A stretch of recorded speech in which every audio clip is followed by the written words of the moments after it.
Attention on deck. Welcome back to the Military Retirement Podcast. Welcome back. Welcome back. For a second there, you know what I did? Again, you have, if you're listening to your YouTube at the same time as a live stream on this other one, this one, the live stream will happen first, then the YouTube thing. So it's like you're hearing double, but it's delayed. So that's exactly what I heard here. So delayed I was enough like, to hide what the hell's happening? Yes, it was. I didn't know what was happening, man. For a second there, I was like, hold on a second. Am I hearing double? What the hell?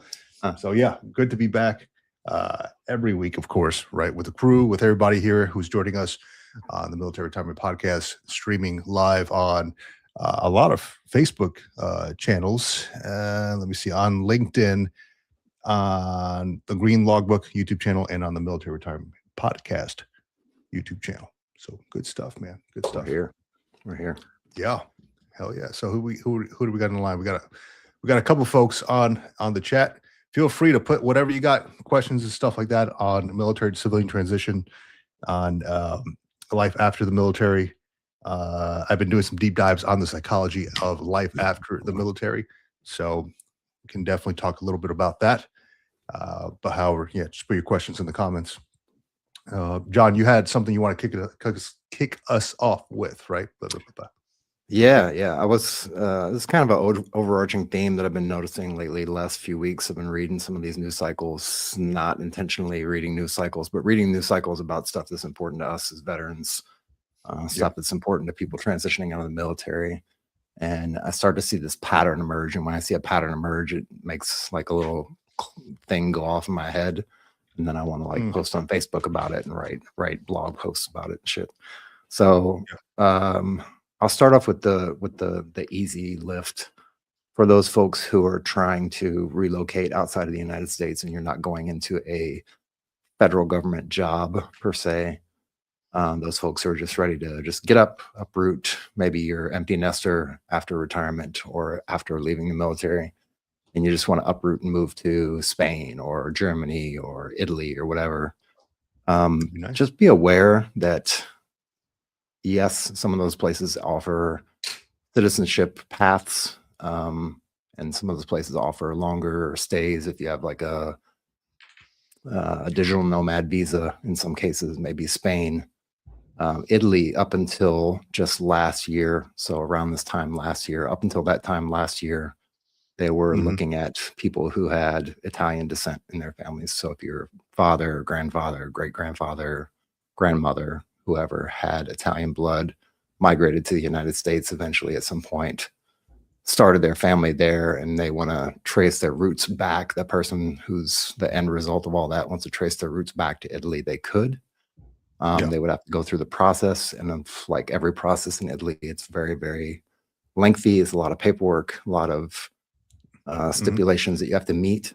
And so what they did last year was they said, okay, look, if you're 2 generations removed, then we are no longer going to validate your citizenship requirements for staying in Italy, right?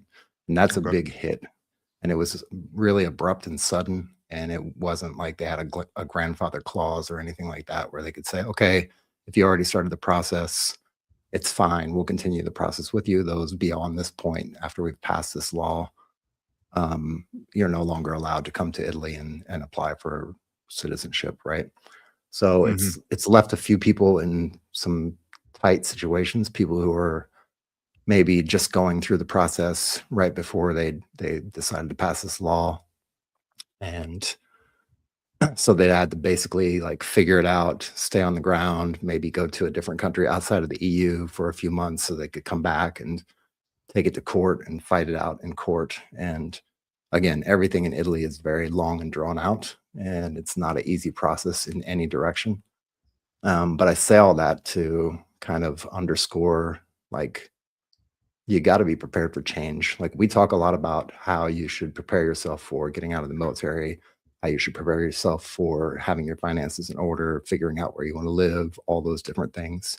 And this is one of those kind of areas where a handful of people might find themselves in this kind of situation, but you got to understand, like, the same in the States, right? The States in the last, let's just call it 2 to 6 years, a lot of Mhm. things have changed as far as immigration, as far as Oh, applying for a visa. Like, all those things have really changed abruptly over the last few handful of years. And it's not much different in any other country outside of the United States. So just to say, you got to be careful and have a backup plan and a backup plan. And not that you have to have a full drawn out backup plan, but just understand, like, here's some of the downsides that may come, and here's some of the things we might encounter. And some of those might be some weird things that you just wouldn't expect to happen, like somebody putting a law in place and blocking everything that you're doing, right? Um, so, so unexpected. you just got to be careful with that stuff and kind of calculate that into your plan of what you're doing as far as getting out of the military, or if you're retiring out of the military. A few of these things that we're going to talk about today fall in line with that kind of synopsis of, if something happens, it could be very abrupt and it could affect you if you've completely sold all your stuff and relocated to another place, and then the law changes and now you're stuck in limbo. Like, you don't have citizenship in that country, you don't have the authorization to stay there, you can't work anymore because your visa is invalid, like those kind of things. And you want to have backup plans to be able to enact those things. And also, I would treat it like an investment, man. Like, any kind of investment that you do, whether you do it through a broker, you do it on yourself, on your own, online, or you're investing in stocks or crypto or whatever it happens to be, like, understand that that's monopoly money, and understand that that money can very quickly go to zero, right? In any case, doesn't matter what you're investing in, whether it's Apple stock or crypto or whatever, like, that money can go to zero, and your plans can also go to zero. Oh yeah, I know very well about how the money can go down. If anybody has opened their TSP in the last 2 weeks, yeah, if unless you went straight to the G fund, you've seen what has happened. So yeah, I'll just keep it at that. The being places where you don't need to be, and that's going to affect a lot of things. I'll put it that way, Yeah. especially markets. So I'm. It's funny you bring this all up. I was doing research recently on the on potentially places to move overseas. Somebody had mentioned, hey, the Philippines has a VA clinic out there, right? So Yep. in Manila, right? So you can't really be on the outskirts, but you have to be somewhere central to the central, like to the capital, which is, I've never been, but from what I've seen, it's crazy out there anyway. Like the driving, I don't know if I want to drive out there. So, but that's where the VA is, right? Leave it up to them to put it in like the craziest freaking place that's going to trigger a bunch of veterans. Anyhow, but a lot of all these other countries don't have like VA clinics or anything like that. So I mean, there's ways to get care. In some places, there's care. The care is lower cost than in the Yep. U.S. Right here. I mean, thankfully, a lot of us retirees have TRICARE. Some of them who don't rate TRICARE may have CHAMP VA, so that works out. But a lot of that stuff doesn't transfer over to other countries. So yeah, I was kind of doing like, I don't want to call it doom scrolling, but just kind of looking up different places like relocation spots, where expats go, where a lot of veterans move to. Spoke to a previous guest. I think we had him on the military retirement podcast, or I might have had him on the Green Logbook. John Davis, this Army. I think he was infantry guy who does he has this whole community of expats, veteran expats. I can't recall the name of it. It's like a veteran community overseas, but he travels around to different places and he lives in each spot for, a few months to a year. And then he just kind of tells people how great it is, building the American dream outside of America, essentially. So I was kind of looking at that myself uh, as I encountered a few people who live here in Southern California who actually, well, they live in Tijuana, like in Mexico, and they commute to San Diego and back. So that I didn't realize that that was such a big thing because it is very, very cost effective to live in right across the border. It's like a house, a 4-bedroom house. You can rent it for under $1,000. And now it's not going to be like in the greatest place, and you're probably going to have to know some Spanish while you're out there. But it's Right. you can do that. You can rent a 1-bedroom apartment for like $400 out there in like the city center. You can go down as far as Rosarito and things like that. So there's a lot of folks that are doing that, but that comes with a few setbacks where you have to wait in line unless you pay the fast track amount to get through the gate faster. You have to pay um, the pretty higher prices, or you have to wait several hours to drive through. Unless you have a motorcycle, you can kind of maneuver your way through, or just to walk across, because some people do walk across and leave their car parked on the U.S. side. So Interesting. yeah, yeah. So I mean, it's a lot of ways to save a buck, and it kind of goes to show you how expensive things have gotten to the point where people need to make these choices. Like, I need to move my entire family over the border to Mexico and still make that American dollar because it's a little bit higher than the Mexican peso, right? Yep. It kind of goes to show you, like, a lot of us. It went to show me how good some veterans have it, some retirees have it, where we don't really have to worry too much about that. Like, we have that cushion where we can still get a job and all that. I made me count my blessings every day, dude.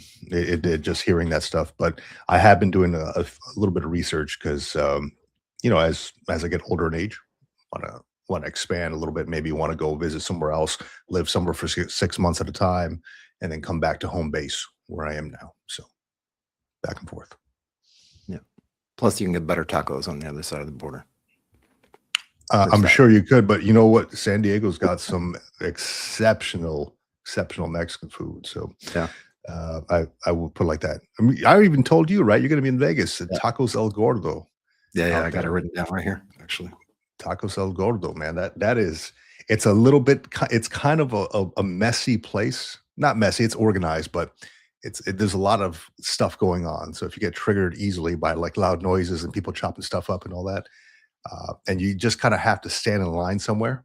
Hmm. You got to hope that you're in the right line to order the stuff, because I think it's like, it was in Spanish when I went over there, and I can read, I can speak Spanish and all that stuff. So I got in the right line, but I was seeing like these tourists come in. You can tell these tourists by where they're wearing their friggin' Panama Jack hats and all that trash.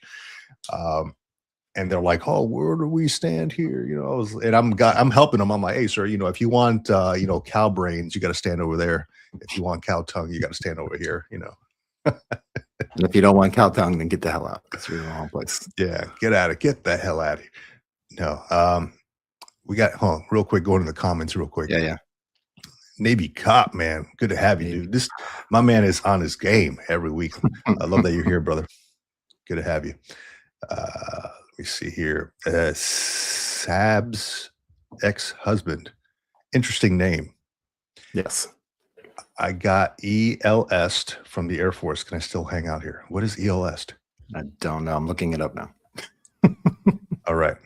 Well, yes. I mean, if you at one point raise your right hand and were in here, even if you didn't, if you want to hang out with a bunch of old vets, man, that's fine. Yeah, you're more than welcome. Hang out. I don't know. I'm trying to make out what your profile picture is there, but I kind of want to take it off the screen now. Jeff Schwartz, what's going on? Doc Schwartz, man. May the Schwartz be with you. May the Schwartz be with you. That's it was Spaceballs, wasn't it? Spaceballs. They're making a new one, actually. It's coming out. Really? Soon. Yep. Now, well, obviously it's not going to be John Candy. Who are playing the roles? Good question. Good question. I didn't look that deep into it, but I know I saw a couple things from the director slash writer who was like, Mm, "Yeah, we're gonna redo Spaceballs. It's coming back." So okay, half man, half dog, a Mog. I like it. I guess that's me, right? Half man, half devil dog, a Mog. I'm gonna have to I'm gonna have to get a shirt now. A Mog. All right, good. We had Doc Schwartz and I and a couple other folks had a really good discussion. Good morning, Mo Perspective. Good morning. I saw you Morning, on there. Mo. I like the profile picture, looking like what is that? What the hell did you just say? No, we had a good discussion on another Veterans and Coffee meetup that we were just at, and it was exceptional. It was probably about 20 folks, right? Right, Jeff? About 20 folks on there. We were just talking about life after the military and kind of like a fireside chat type of thing. Like if you're in a smoke pit, just talking amongst each other, that type of stuff. So very good to connect with a bunch of other veterans and just kind of going around the room and whoever wants to raise their hand and impart a little bit of wisdom because it is a mix of veterans and active duty military who are going to be either departing the service after a few years or retiring. Some are already retired. Some have been retired for a long time. So it's a great mix of folks, and really enjoyed our talk there, Jeff. Let me see here. We got yes, Mo Perspective. Right now we are streaming on. Oh gosh, is it my LinkedIn? Yeah, it's your I LinkedIn. think it's Your okay. So LinkedIn, sometimes we Facebook. alternate. Yeah. Yeah, we alternate between my LinkedIn and then John's LinkedIn, and we also do it on Facebook too. Military Retirement Podcast on Facebook, and I think John, your personal one as well. Yeah. Let's see. Navy Cop says I added some major updates to the project. Send you an email about it. Created a bespoke training learning management system for veterans. Sent you an email. Hell yeah, dude. Looking for the This email. guy is on his game, man. I don't see the email. Maybe you send it to your email. Candy's son is playing Barf's son, I believe. Oh, okay. John Candy's son. Got it.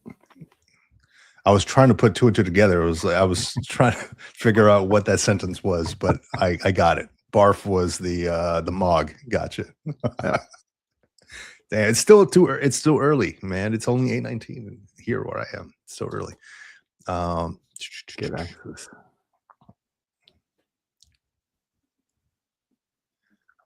How do I raise hand or get access?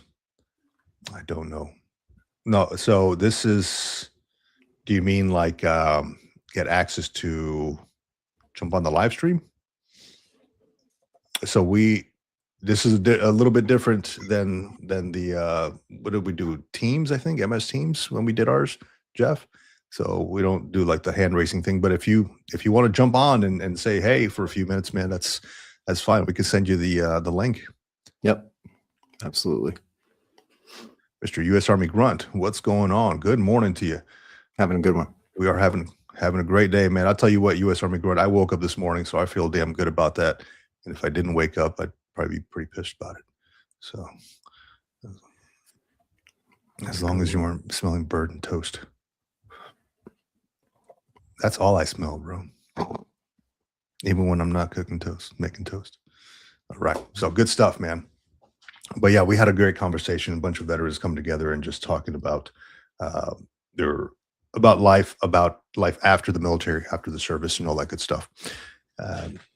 So what I had written down here. Well, before I get into that, I wanted to ask you, John. I can't recall how old you are, man. You don't have to tell me. I think you might be like a year or two older. Here we go. No, you might be a little. You might be maybe like a year or two older than me. I don't know. I'm 42. You might be a year or two older than me. But 42. The Army raised their waiverable age to 42.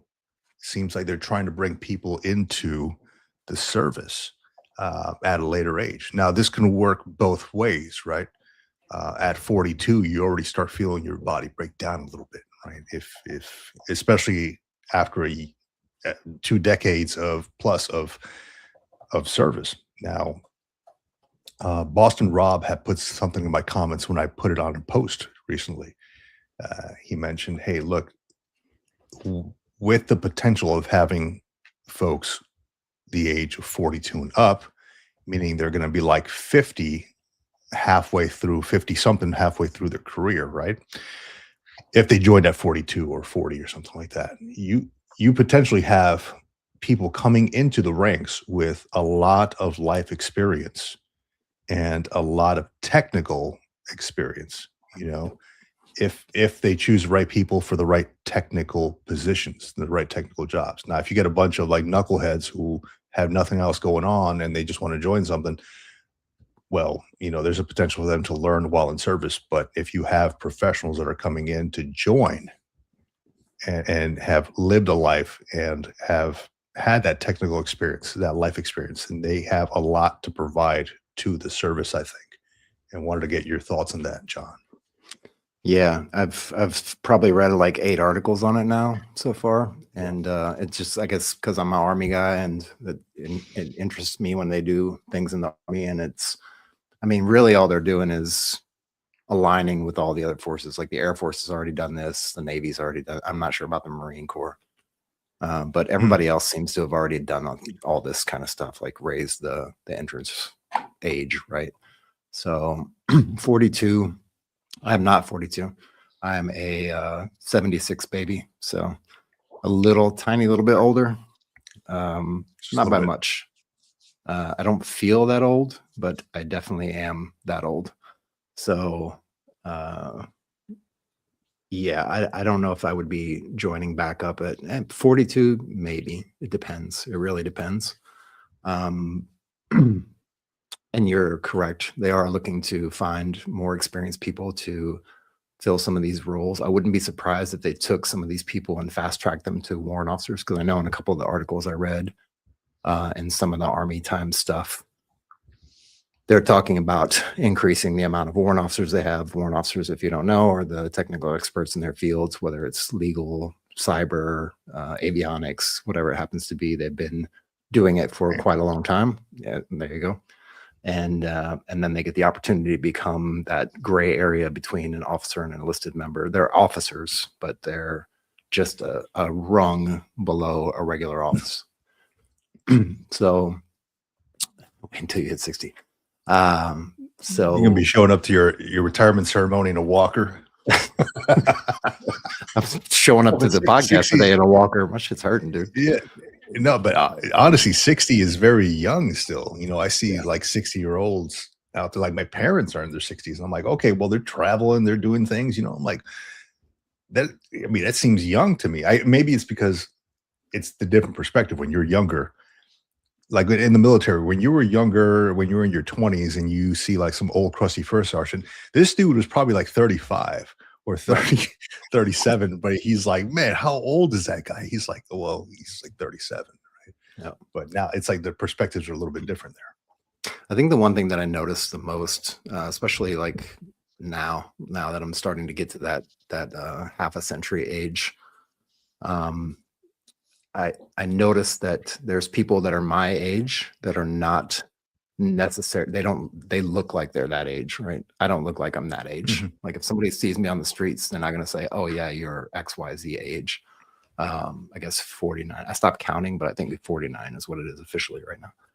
So what I come to understand is I've spent half of my life, or actually a good majority of my life, like being athletic, whether it's being athletic in school, being athletic in the military, training all the time. Like I haven't really had but a handful of years where I wasn't actively like training all the time, kind of like right now, I'm not training all the time. But even so, my body is just adjusted to that. My metabolism's adjusted to that. And the way that I look is reflected from that. I feel like that's the case. I'd have to do a study because this is just an N of 1 for me right now, but I kind of noticed that like a lot of people that I know that are my age or even younger, they actually look older than I do. So I attribute that to being active in the military for so long, being active in sports in school, being active as a kid when I was younger, and probably hyperactive is probably a better word when I was younger. But Yeah. um, I think if at 42, like I would say, depending on the circumstances, yeah, I mean, you could go back in service if you got a really good skill set in something that the military needs, and you want to Mhm. serve your country and you want to put on the uniform and be proud to serve your country. Like by all means, it's definitely a great way to go. And you can escape from the normal everyday life of civilian life where it's the camaraderie is not really there, the brotherhood and sisterhood is not really there. You're not part of an elite class of, like, it's a small percentage of people who actually join the military and stay in the military for quite a long time. And then once you get into those ranks, like warrant officer, or if you're a major or a colonel or whatever, like those are kind of the single digit percentages of the human population, right? So I would say that. And then also in a lot of those articles, they've also said things like they're trying to, or at least the intent is to get rid of the first time drug use waiver for marijuana. So if you've used marijuana and potentially got a misdemeanor charge for using marijuana or having possession of marijuana, they're going to get rid of that first time waiver that you would otherwise have to have. If you're a repeat offender, then Yep. they're going to definitely take that into account and it's going to be against you. But if it's just a one-time thing, like a one-off thing, I'm sure they'll evaluate it a little bit, but that's interesting to do because they mentioned that, half of the United States is basically recreational marijuana use is legal. Mhm. The other half is not. And then the federal regulation for marijuana use is not put in place yet. But they're kind of leaning on that, the zeitgeist of the times when it comes to like drug use and stuff like that, that it's not considered a class 1 drug and all this stuff. And they're trying to be a little bit more lenient, and they need people, right? They're trying to fill the ranks right now because they need people. So Yeah, and so I just did some research on this for class on drug schedules. The class is drug abuse in America, and how was it in 2024, end of 2024, 2025 maybe? The president signed some kind of executive order reclassifying marijuana from schedule. I think it was Schedule 1 to Schedule 3. Now, Schedule 1 is up there with like some extreme narcotics. Yep. Right, like controlled substances. Schedule 1 is 3 federal jail time, basically. Yeah. So, I mean, it doesn't make sense. Sure. I mean, what's the worst that can happen? I mean, there are some like overdose or not overdose, overuse issues that can happen, like with your brain, and they're still doing a lot of research on this stuff, right? Ever since it was decriminalized essentially or legalized. Yeah. So it can have some effects, and similar to like alcohol, you don't want to use it while you're driving and while you're impaired, because that can delay your reactions and all that stuff. But if you're using recreationally, I don't see the big deal. No, I will say now it's been illegal for so long. So I mean, it's legal here in California, and every time I smell it, I mean, when I go to pick up somebody at the airport, when you're at a park or something like that, you can smell what it smells like in the air. And immediately, having done like military justice for so long, I'm thinking like, okay, well, something's up here. Spidey sense is going up. Like, who's around me? What's going on? But it's just a normal everyday thing here in California, man. So. But yeah, there's like 37 states or something that have legalized it, something to that effect. Yeah. And they're still doing research on the effects, like for veterans. So the VA can potentially implement this. It hasn't happened yet, I don't think, but they're looking at the research on how it could potentially affect veterans, like with PTSD and things like that, to alleviate anxiety and depression and all that. So curious to see where that's going to go. Yeah, it's interesting times for sure. I was going to pull up the drug scheduling for you if you wanted it, but I'll leave it down. It's all good. I used to look at that stuff all like damn near every day when I was working military justice, because that was part of my job, right? I had to look at controlled substances and scheduling and all that stuff because I would have to advocate for the government in a court doing separations and stuff. So it's and a lot of times it was a lot of, it was marijuana, methylene methamphetamine, there's THC in somebody's system. You get reports from the Naval Drug Lab, stuff like that. So you'd have to call the docs over there, look at the lab reports, the testing, the nanogram levels, and all that stuff. So it's very in depth. I learned how to read all the stuff. I went through a class at the Naval Drug Lab for all that stuff. So it's fun, but in my experience, a lot of the people who got hit up for drugs in the military were somebody who had done it outside of the military already. There weren't many or any that I remember that were like first time. Hey, this is my first time use. A lot of them had like drug waivers. So, I mean, not saying that everybody's going to be doing drugs if they have a drug waiver, but it's a potential. Yep. If they're looking to bypass that. All right. So with that, we got Dr. Jeff Schwartz on the line. Let's bring him up for a few minutes and see. Let's talk to Dr. Jeff Schwartz. Too many poppy seed bagels. You said poppy seeds. Dr. Schwartz, what's going on with you? How you doing? Morning. Hey, morning. How are you today? Hey, John, nice to meet you. I'm Jeff. Nice to meet you. I'm gonna throw in the middle, so you're in a warrant officer sandwich now. Okay, awesome. The officer needs to duck then, right?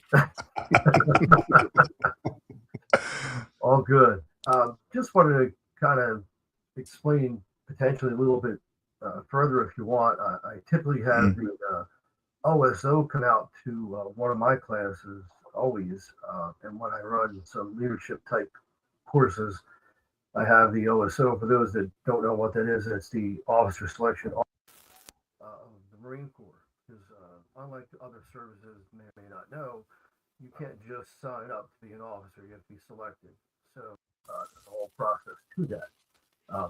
And that being said, they just gave me some new information regarding the medical/recreational marijuana.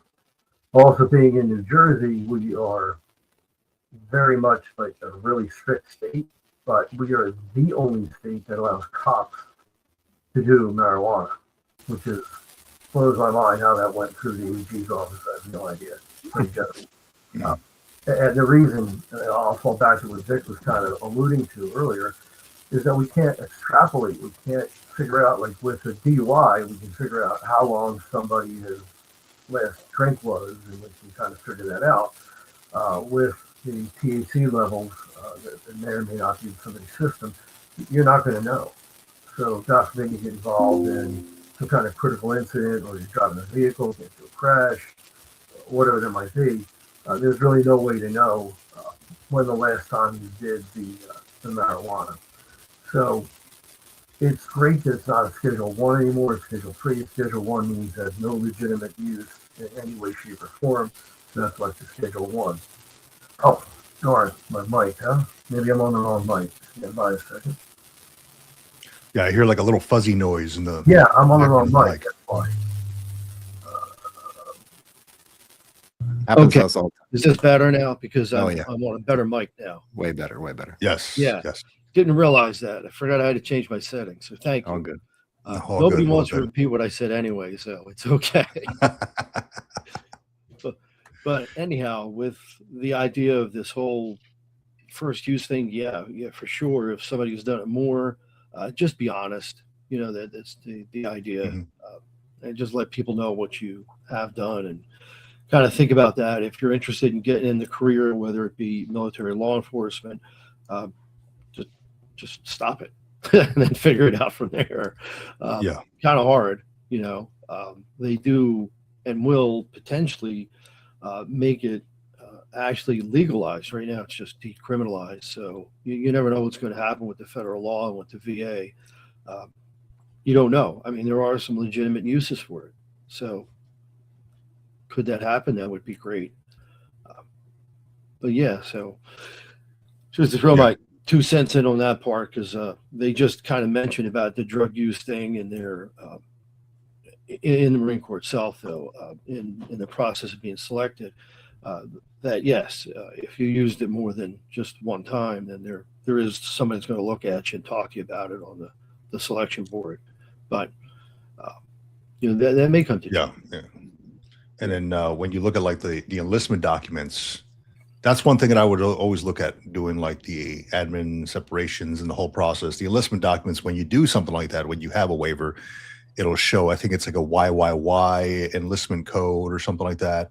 And the recruiter would just put it in there manually, right? And one thing that would be eye-opening to like the members of a board during an admin sep is when somebody would bring up, hey, look, this is not this person's first time using this. They know what it feels like. They have felt those euphoric effects. So they know what they were getting into. Look at here, they have a drug waiver, so they know exactly what they were doing. Yep. That won't work well and for the defensive side.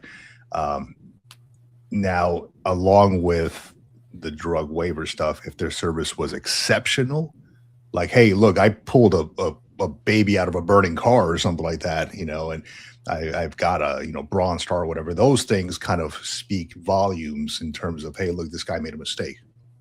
So that will work for like defense side.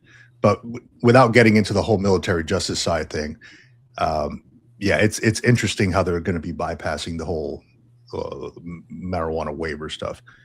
And also interesting how it was reclassified via the executive order from Schedule 1 to 3, but it hasn't taken effect yet, has it? No, it's still considered Schedule 1. So my buddies in the DA often remind us in New Jersey, hey, you know what? It's still Schedule 1. Mm-hmm. Yeah. Yeah, it definitely is. So Which folks, makes no sense, right? Counterintuitive. Yeah. I mean, like the thing is signed, but the DEA still has to reschedule that thing. So it's not, it's still active. I was just doing it. Like I told John, I'm in that class for the master's degree. It's called Drug Abuse in America. And somebody had put on there like, hey, yeah, this thing's already a Schedule 3. And I'm like, in a discussion question, I'm like, well, pump the brakes. It was signed off as a Schedule 3. It's not yet categorized as Schedule 3 on the DEA website. So they're going to abide by those rules right now, Schedule 1. Yep. So now as Marine of the Quarter, you can also be rock star of the discussion board and throw out, hey, New Jersey is the only state that lets police officers do marijuana. Oh, man. Yeah, there you go. I'm going to get some flack for that, but I'm like, hey, like I got sources. Let me cite these sources in APA 7th edition format here. There you go. You can cite me. It's all good. Oh, man, that's good. It will be. We're actually going to be putting out a Policing in America book real soon to go along with some of the other ones we have out there already. So. Oh, right on. When's that coming out? That's in 27. So we're in the process of putting that together right now. So that'll be cool. When does your master's program end? How long? So I'm in the first class, so it's a year long, like about 12 months long. So probably next February, next March. Yeah. So I still have a little bit of time. Well, I'll be happy to send you a copy of the book. Oh, excellent! I appreciate it. Yeah, it's all about human behavioral psychology. I really am interested in why people do what they do, and I'm already starting to form my thesis. I had a conversation with my professor, and he's like, look, at the end of this thing, you have to have this is like a capstone project or something. You have to come up with something, some kind of report. I've never done this before. This is my first time in a master's program. And he's like, come up with some subjects for this stuff. And my subject that I came up with was the transformation, the psychological transformation of military service members going into civilian life and like every aspect that hits them. So I'm trying to form that now. I'm continuously doing research on that piece to see how I can kind of fit all these things in there for the final, 10, 12 page paper that they want me to write. I don't know how long it is, but it should be at least that. But Yeah. I won't give away any trade secrets, but I'll be happy to be a resource for you if you're interested. Because in Excellent. that you have to go with what they call a research question at the end of Mhm. the day, and that research question has to be a little more narrowly focused. Yeah. Because you're in such a great space where you deal with so many different people and you deal with so many different things, and you help out a lot of people, by the way. So kudos to both you and John for doing this. So if nobody's taken a moment to say thank you, let me do that, because this is a great forum. Appreciate it. In regard to the capstone, if they give you that option of where you can do a thesis or a test, that's up to you. It sounds like you have to do a thesis, which is fine, but just narrowly focus that research question, because there's so much out there, as you know, but you have so many, we call it anecdotal, right? So you have so many anecdotal things to put in along with your data-driven research. We can even do surveys, and there's a whole bunch of neat things anonymously, and where it won't involve what's called the IRB, because you're not really making them research subjects. And boy, am I nerding out on all this. But anyway, we could talk later about it. Yeah, absolutely. I'm writing this stuff down. My hand's on fire writing this down. Anonymous surveys. You're definitely going to be a resource for me, man. I mean, you've been there, you've done that, and I'm kind of in the baby steps of it right now. So yeah, love it. I really appreciate that. Yeah, and it's needed because it's great research to have. So it's something that we can implement in everything that you do in your space, I do in mine. That happens on the podcast that you just mentioned. So a bunch of people could benefit from something like that, and then having that knowledge.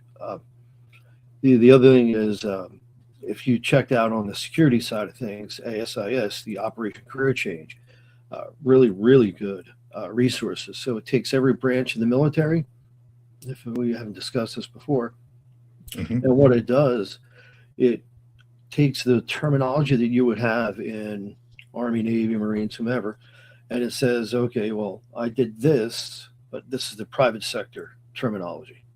So you can kind of look it up and really formulate your resume pretty easily. And then if you wanted to, you could take it to a professional who, we know many who offer that kind of service, but at least to give you a start.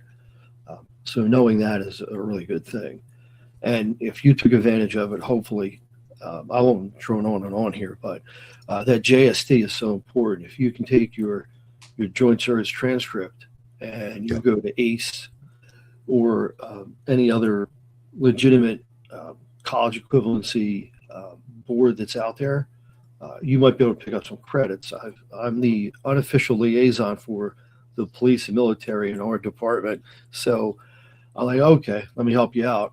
I've saved some students a whole semester. I even saved one student a full year because we were able to get their JST, some of the advanced training they did, and get it turned over to college credits. That's excellent, man. I really love that. So I see John over there looking at the ASIS. I just want to make sure. There we go. Yeah, take a look at OCC. You'll see my bright, shiny face coming in another month. We're doing an LE transition, law enforcement transition. We've already finished, I can't say we, because it was a team effort, already finished the veteran transition piece. So if you look under ASIS, under Operation Career Change, pick your branch of service. It'll give you some really great tips on, what does it mean if I was in the judge advocate's office and I did a certain amount of, U.S. MJ, if I did a certain amount of these things, what does it equate to in the civilian world? So kind of helps out. Yeah, absolutely. Yeah, I'm going to put, I got it written down. I'm going to keep that on my roster here for things to look up.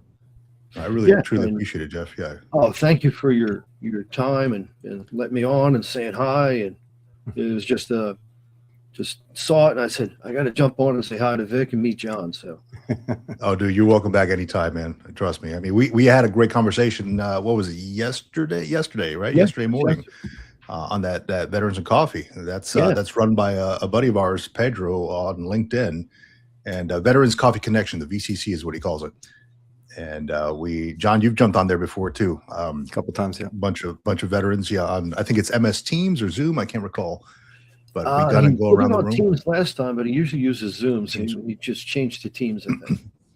Yeah. So he brings up some excellent topics. We kind of go around the room. It's a great mix of active duty service members, folks who have maybe done a few enlistments or maybe done a few years in the military, and retirees too, and just kind of imparting wisdom, a place to connect, have coffee, things like that. And now I think it's next month in April, he's coming over. We're going to do a live Veterans and Coffee thing here in San Diego. That's what I heard. He's also going to do one in Texas. Yeah. Mm-hmm. So I'm excited about that, and I'll put the information out there for anybody who wants to jump on if they're in the Southern California area and want to meet up. More than happy to, go out there and press the flesh. Yeah. What an awesome opportunity. And then, yeah, I gotta hit you up for a T-shirt. I love that. I'll have to wear that on one of my podcasts. Love it. Oh, the green logbook. Yeah, love it. I just got these made here. Oh, that's good. Great. Because we were talking about maybe some challenge coins and some T-shirts. So we're trying to look at some different things. That's pretty awesome. And then lastly, because we didn't get to the other day. Tell us about retired Marine of the Corps. Come on, share it. So that was a title I put upon myself at one point in time. I joke that I was once the Marine of the Quarter, many, many moons ago. So when I go into a base where they have specialized parking for Marine or even NCO the Quarter, I will park there. Even now, because once a Marine of the Quarter, always a Marine of the Quarter, right? Go. So I will take it from somebody else because I earned that spot at some point in time. I don't have any proof of it except for maybe something in my service record, but I'll walk around with that in my left breast pocket. But yeah, that's how that came about. I got a T-shirt made of it. I went over to the VFW for the Marine Corps Ball. They had a little event there. And I won an ammo can full of Marine Corps goodies. Awesome. Because I was like the best dressed, I guess.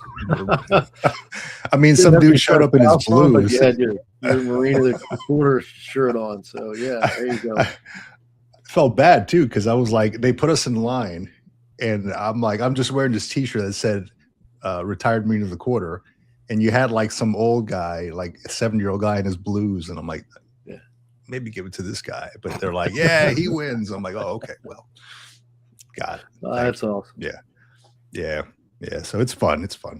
I randomly, there's a T-shirt shop down the street from my place. So they know me and I'm like, hey, can you put this stuff on there? I have shirts with like random sayings on it. And people are like, what the hell is this guy wearing? Well, it's a conversation starter. It always is. Yeah. Yeah, it is. I might get one that says like and subscribe, or one with John's face, maybe. I don't know. Right. Well, there you go. 3D print coffee mugs with our faces on it. Yeah. I was afraid to come on because you guys were talking about looking your age. I'm like, damn, well, I hope I don't look my age. That's all I can say. We're the same age, are we? No, we're not. Are we? No. Well, thank you. What a hell of a compliment. I appreciate that. No. No, I'm pushing over 60, so. All good, man. I mean, you definitely don't look it. You look healthy as 40. I appreciate it. Yeah, absolutely. And I'm sure you probably notice when you walk around and meet people the same age as you, you're like, man, I look a little bit younger than they do in a lot of cases. My wife and I have that discussion often, so it's good. Yeah, it's a good thing. That's good. Well, as long as your body works and you can still walk and talk, and then, you're functioning well, for the most part, I think you're good. Absolutely. And then I wanted to shout out to MA1 out there.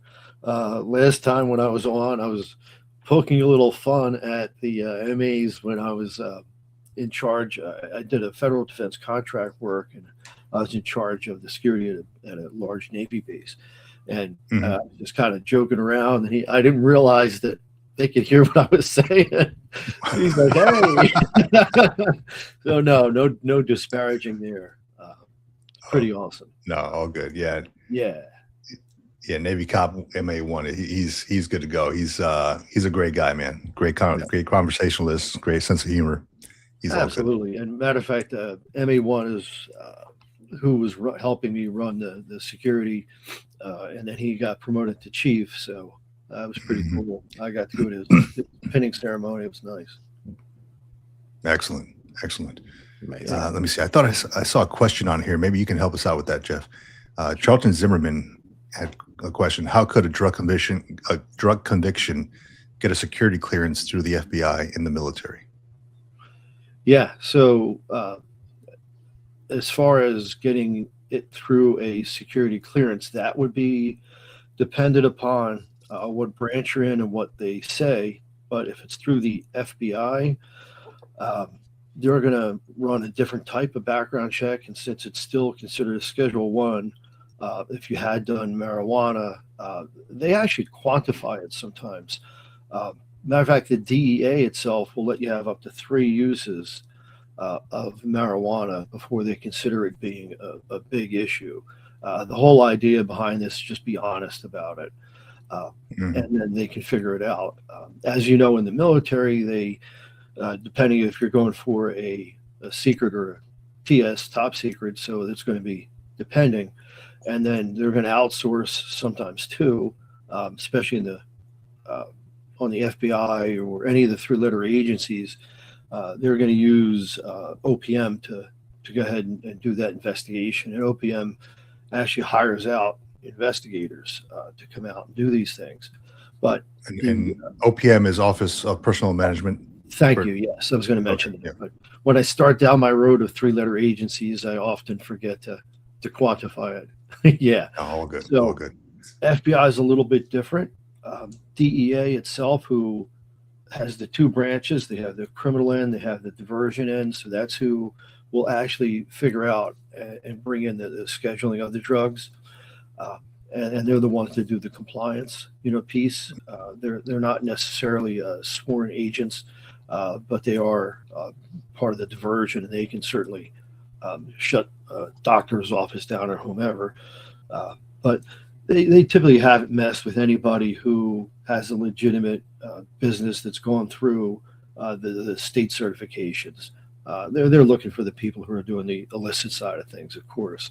But back to the security clearance itself, FBI is unique in and of itself.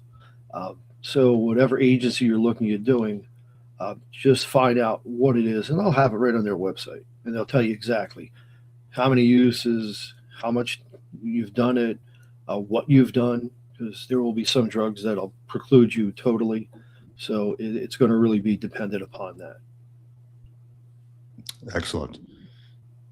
Well, I appreciate the answer. And Charlton Zimmerman, hopefully that kind of gets you where you need, man.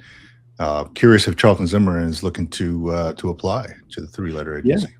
So the interesting thing about the FBI, it's the only one that requires 3 years of work experience prior to applying.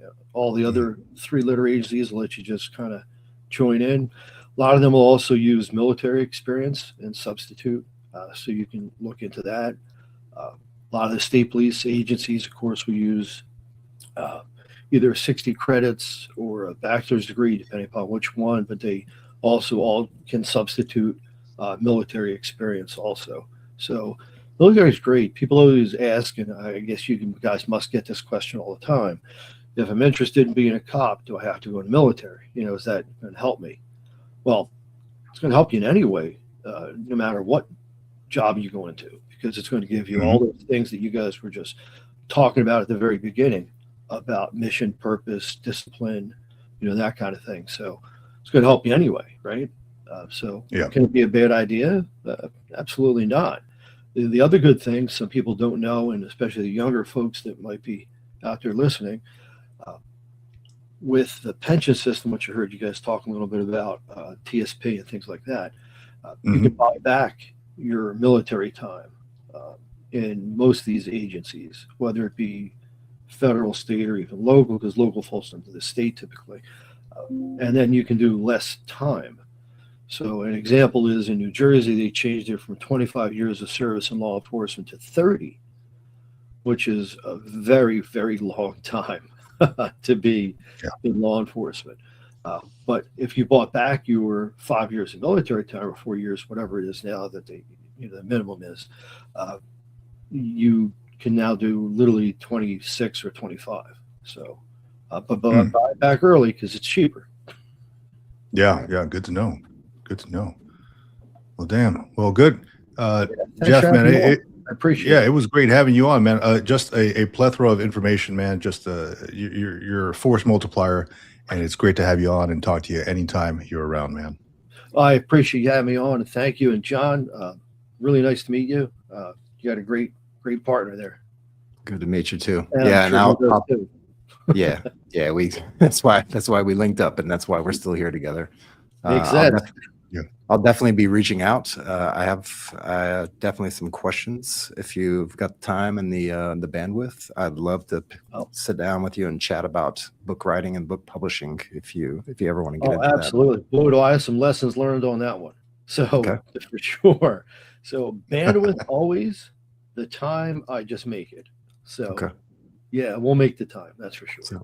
Sounds good. Excellent. Yeah, excellent. Appreciate it. And Vic, hit me up on the academic side if you're interested. I'll help you out. No problem.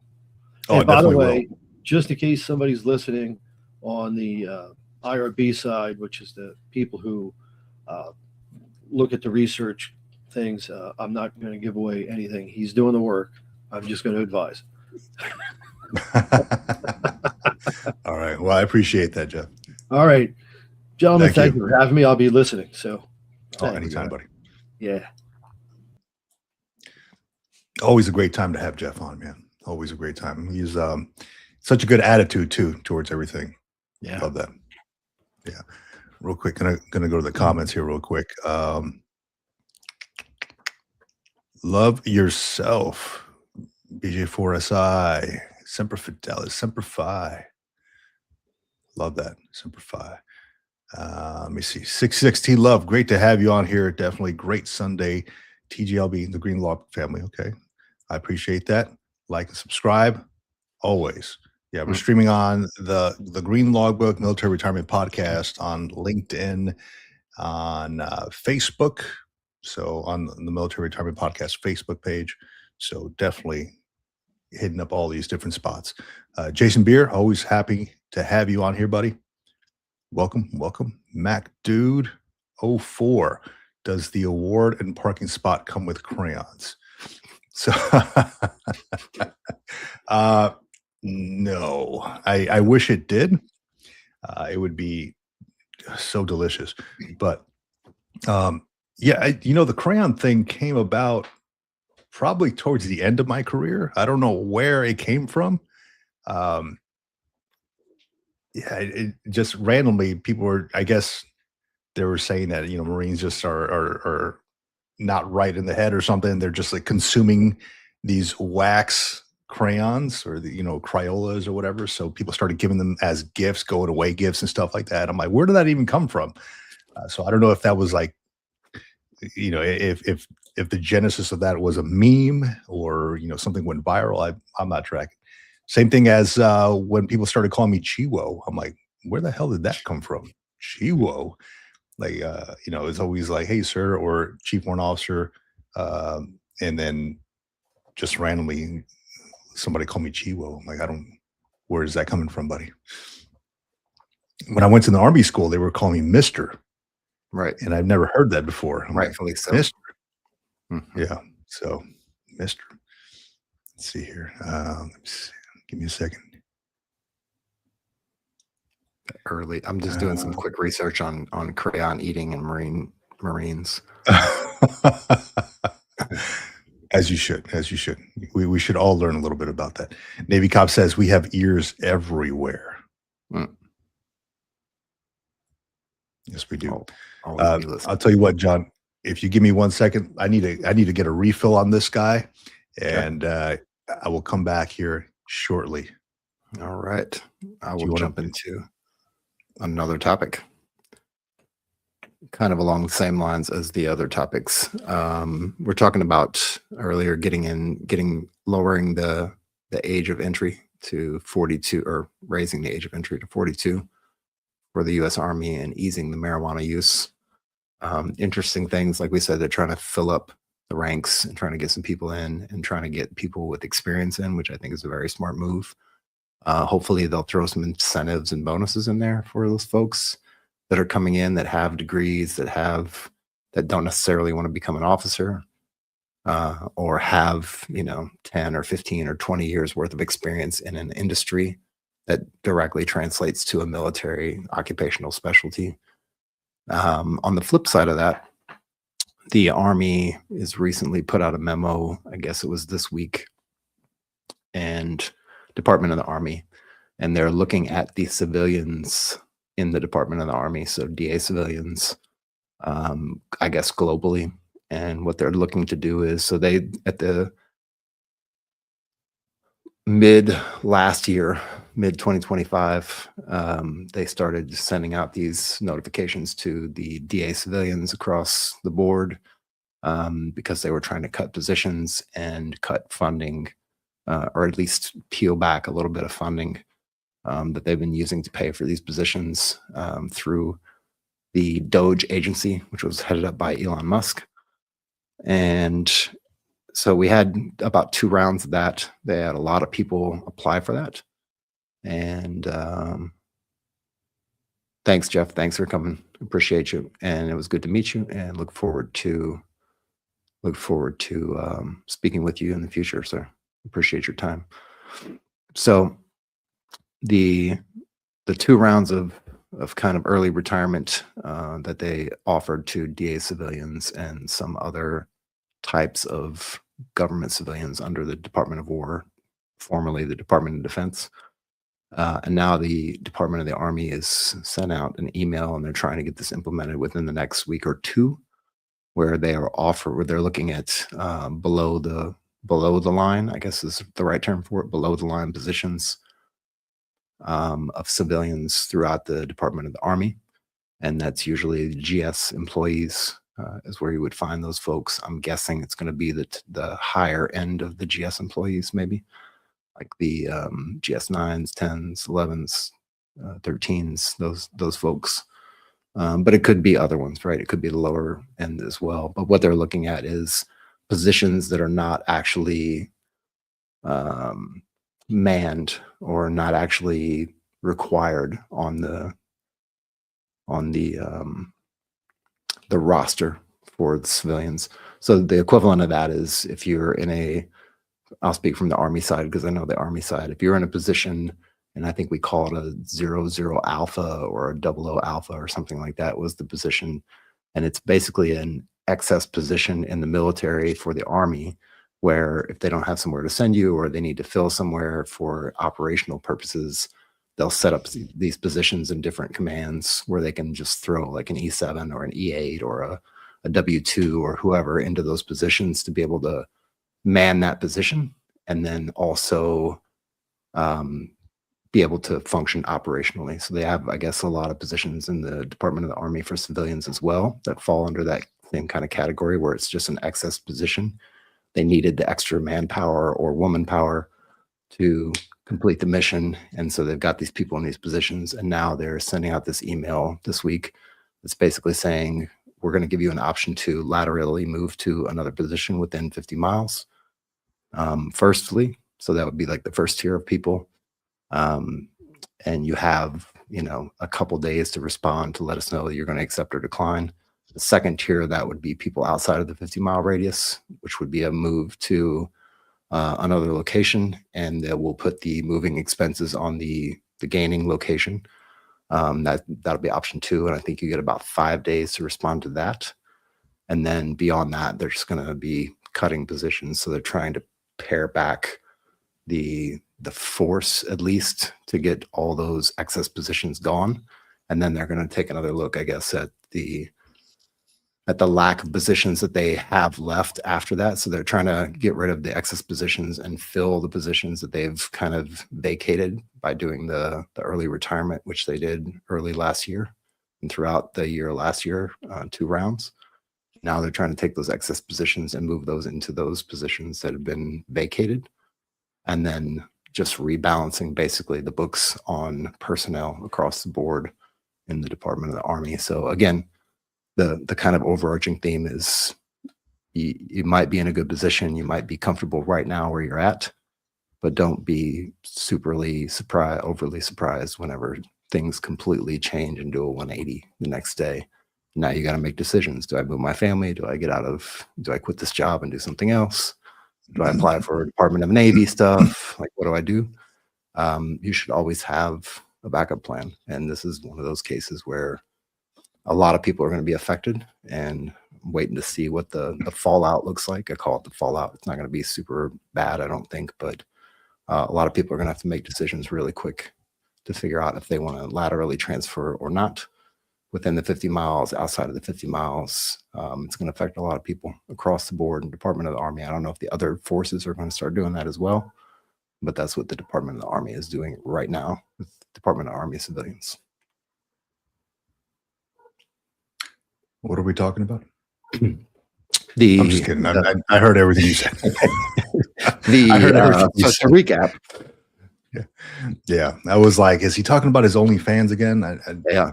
No, it's only feet. No, all good. What's that? Only feet. On your feet. Only feet. That's it. It's just a multitude of videos of you stepping in on potatoes and making mashed potatoes with a little bit of mayonnaise or something in there. No, I'm glad you're bringing all this stuff up, man. The way things can transition. There was, we know Tony Robbins, right? The speaker, yep. The coach or whatever you call him. He has this saying: if you want to get something done, you need to burn the boats. Okay, meaning there's no other way. There's no plan B. You have to get it done. That is a way of thinking about it. But realistically, I think you may want to have a plan B. That's like an extreme way to think about it. And I thought that came into my mind. It was like the last 2 years while I was serving, and I was having a conversation with my boss, this lieutenant colonel, and about like motivational speakers randomly.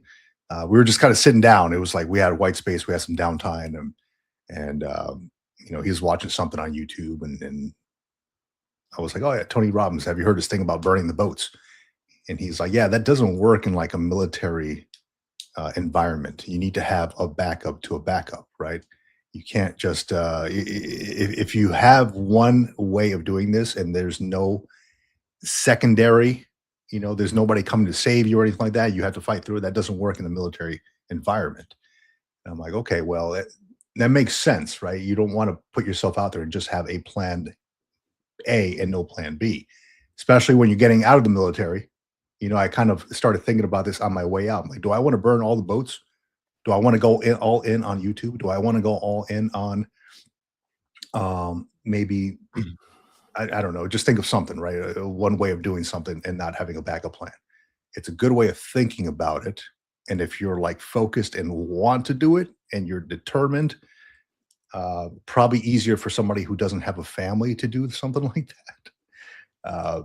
But it kind of gets you thinking, like two trains of thoughts. Like, this is what Tony Robbins is saying. He's a multimillionaire guy. He's a lot of the stuff, I like what he says, but when he said that, I'm like, I don't know if I'd go that route. I got to have a backup plan. Interesting. Yeah, there's a great book. It's actually titled Burn the Boats. I read it last year. And so I'll push back on it a little bit. Like, this is maybe one of those things where I disagree, but slightly, right? To an extent. The whole idea of burn the boats comes from the military. Like, it comes from thousands of years ago, some strategy that they had. And the strategy is basically like, if you cut off all the exits and all the ways to retreat, then you have no choice but to go forward, right? And fight, the mentality behind that is, if you only have a choice to go forward, that means you're fighting for your life literally without an option to escape. And that means you're going to fight harder in that situation. And on the ground in a tactical battle, it seems to have some efficacy. Yeah. But you're also getting again, mass casualties. yeah, potentially. Yeah. But if you're like a Napoleon, right? If you're a Napoleon who's well thought through the battles and like game the battles in your mind, and you have a clear vision of what you're doing, and you know exactly what you're doing, and you've tested it prior with other situations to come to that conclusion, like this is the way that will win, and you know what you're doing, then I think that that's a viable option from a commander's standpoint if you want to get the mission accomplished. But again, like I said, it comes with the caveats. The caveat is you don't have an exit plan. You don't have a way to retreat. You don't have a safety net. So that might have worked back in Napoleon days. That definitely wouldn't work today, I don't think. I don't think that. No. It could, but given like the political environment and how we don't need to be in places where we don't need to be, and the amount of pushback from the public, it would be very difficult to do something like that and be successful, because at some way somebody's going to push back on it. Now to get it accomplished, I mean, if I had no other plan, but like, hey man, I want to make YouTube my full-time job, right? And I had no other plan, and I'm like, I'm going to make it happen. Yeah, when it comes to like not my like life or death type of thing, and I have funds to back me up if I need to, that's not bad. Exactly. But if I'm looking back and I'm like, I see somebody burning a boat, I'm like, well, damn, I guess now I have to fight for my life.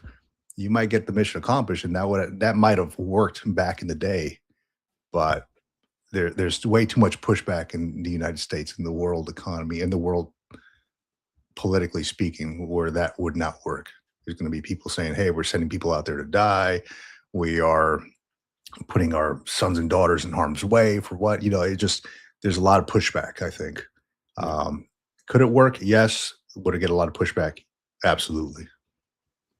The optics would not be great if we did that today. No, that's true. That's true. But you see it on opposite sides of the fence, right? The opposing forces that we go up against, militarily speaking. But also, if I look at like, and again, this is just me making an observation about a lot of things that I've seen and people I've talked to and what I've read, and it seems like the folks that have the most success in business and in their careers are ones who have exceptionally taken that to heart and like literally made it their goal to do it or die trying, basically. And they persist and persist and persist and persist. And they have, like you said, they have in a lot of cases, they have a decent runway of cash. They've got enough, funds to keep them afloat for enough time. So they're not completely risky about it, but they teeter on the edge of like going flat broke or succeeding. So they're right on the edge of that envelope.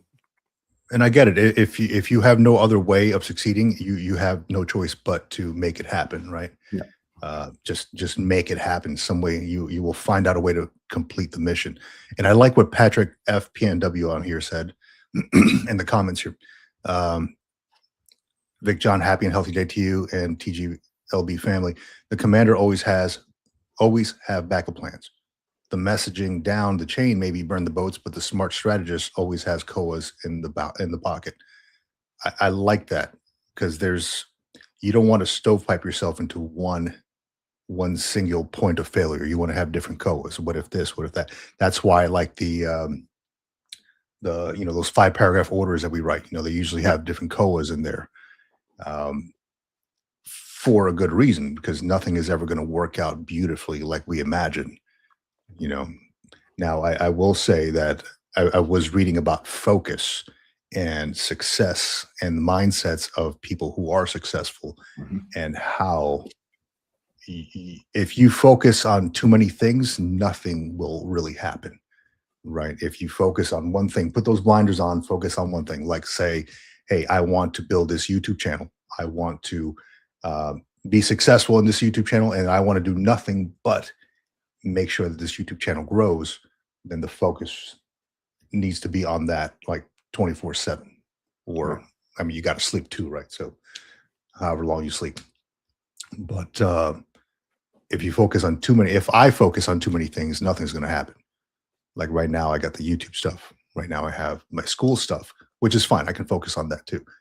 Family stuff, but it needs to be kind of cut up into different portions of my day. Yep. So I can't just randomly jump on here and just spend all day in the computer scrolling and stuff. I got to put a start time and end time to that, and then bam, family time, and then bam, school time. So you can make it happen, but not you, but anybody out there can make it happen. It's just a matter of focusing on the right thing at the right time. And Patrick, thank you for your comment on that, man. That makes a lot of sense. Somebody else in the comments mentioned they're making a video game about ice. All right. Curious what that would look like. I've seen some talks about it, like on Reddit and stuff, people making video games on that stuff. What I would like to see is a video game on on law, like being in the courtroom and fighting in a debate fashion to make you critically think about what you're going to say next in order to overcome the defense or the prosecution's arguments. That would be a very interesting game to me. You should make that. I should, right? Big John, thanks as always for the wisdom. You guys are making such a difference. Tribement looms 485 and a wake up. Yeah, it's awesome, man. Nice. It's coming, dude. It's coming. I love that. It's gonna come quick. And look, John, man, let me tell you, man. Let me tell you, this has been on my mind for just really overnight. I was on the phone yesterday with a Navy chief. Right, we were talking on the phone, and this person's going to retire this year. Okay. This person mentioned that they are getting zero assistance from their command. And when I retired, I don't know if it was the same for you, but when I retired, I had somebody assigned to take care of my retirement stuff. Okay. It doesn't happen for everybody, but like the retirement, the order and stuff like that usually gets done by like the admin section or somebody. I didn't have to do my own order for retirement, right? The order of whatever processes or whatever protocol. So I didn't have to do all that stuff. That was like the S1. Yeah. So that was one of those. So we kind of farmed that out there. And this dude was telling me, he's getting no help from his unit, from his command. That his command is run by a few reservists. Now this gentleman is active duty, right? And he asked his commanding officer if he would be his presiding officer, and he was met with he may be too busy to do that. And I'm like, well, I mean, I see that as kind of like an honor thing, right? Like if somebody asks you to be the presiding officer, I'm like, oh man, what an honor. Right. He said, we'll see. I may be a little bit too busy to do that. This is after a conversation that they had about, now mind you, this guy is retiring in a few months, and the CEO told this guy, from what I understand, that he needs to step it up because he needs to show up to the meetings. He needs to step it up. Now, the meetings that this guy has been missing have coincided with his medical stuff because he's doing all his VA, disability stuff. So, he's kind of in the outskirts of the country, and he's not with like a fleet command or anything like that. So, he's like, yeah, he's going to do his retirement ceremony, but he's got like nobody to support it. So I'm wondering, like, For one, what a freaking command! Like the audacity of this shit. Like for somebody to come out and say, "Hey, look, maybe I don't know, I may be too busy to be your presiding officer." Um, Now I don't know. I have not seen any fit reps. I don't know if this person's like not a very good, sailor or whatever. Um, I've had talks with this person before, and from what I understand, this person does everything that the command asks and more, and has gone without fighting back, has gone everywhere that they needed him to go. So it doesn't sit well with me that people are like the command is treating him like that, and potentially he has nobody. He wants to do the watch. The watch that whole "we have the watch" speech that they do. Mhm. Nobody will step up to do that for him. I myself put it out there. I was like, look, dude, man, if I'll be honest, man, like if you need me to fly out there, like I will drop 20 pounds to fit into my damn blues here in a few months. Like I'm dead serious. I will do that for him. I'm like, if you cannot find a presiding officer, it would be my freaking honor to do that for you. Right. I got no qualms about it, man. Just because I feel so strongly about it. But it opened my eyes because my command was good to me when I left the service.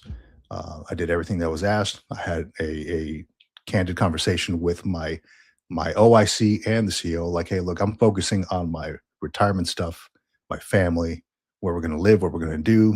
Potentially terminal leave. What next job, next life. Right. I'm focusing on this last year. I'm not going to just completely leave from the mission. I'm going to have two people set in place here. I got a gunny and a staff sergeant. They're going to help me out with this. But man, it was really eye opening. What a shit command this was. And I'll just say that outright. What a shit command, because it pissed me off, man. Just hearing that, to the point where I'm like, I got a workout. I made a workout plan just now so I can drop 20 pounds just in case this guy asked me last minute. For real, I'm doing it. Well, for one, for my health, but for two, I want to fit in my blues again. Yeah, I mean, my command wasn't horrible, but I definitely didn't get much support from anybody as far as the retirement process was going. And again, it was, throughout COVID for a lot of it. And then operationally the last 6 months before I got out, and I was planning on doing I had literally like set up my own skill bridge program with an Air Force organization that I worked with before, volunteered with them during COVID and did a bunch of stuff and tried to set that up as a skill bridge program. And that didn't get signed off until after we got done doing our exercise, which we executed flawlessly under really constrained conditions during COVID environment with not the operational equipment that we needed. We made it happen. Me and my team, we made it happen. Mostly my team. I just enabled them and got them the stuff that they needed to make it happen and showed them what they needed to do to make it happen. But they did all the work. They made it happen. And I made sure that they were making it happen. But as far as all the retirement stuff, like it's the impetus for why I started doing any of this stuff on YouTube. It really is. I saw it early on. I was like, I'm not readily informed about what I need to know. And so rather than just figuring this thing out and writing stuff down, putting it in a notebook and then putting that notebook away in a box and then moving on with my life, I decided that it's imperative for me to make sure that no one else past me, beyond me, after me goes through the same nut roll that I went through. I understand, man. Yeah. What got to me was, that this should be, leaving the service should be like the culmination of your career. Like, man, you go out on like a good foot, shaking everybody's hand. Great to, at least that's what it felt like to me, right? I was shaking people's hands. I'm like, man, it was great to serve with you, do great things there, staff sergeant, whoever it is, sir, CO's there, XO's there. Thank you for everything you've done and your leadership, etc. And this dude is getting none of that. And it left a bad taste in my mouth. I know it's leaving a bad taste in his mouth.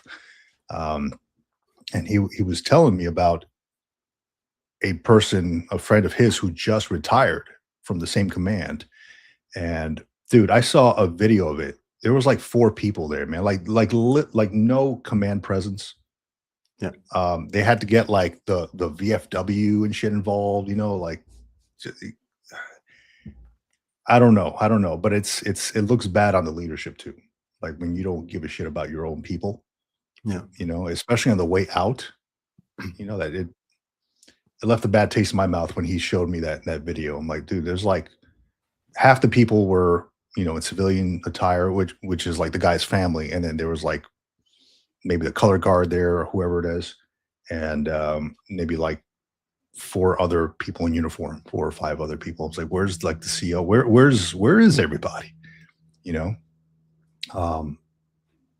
I don't know. Maybe it's just you can't pick who you're going to work for in the military.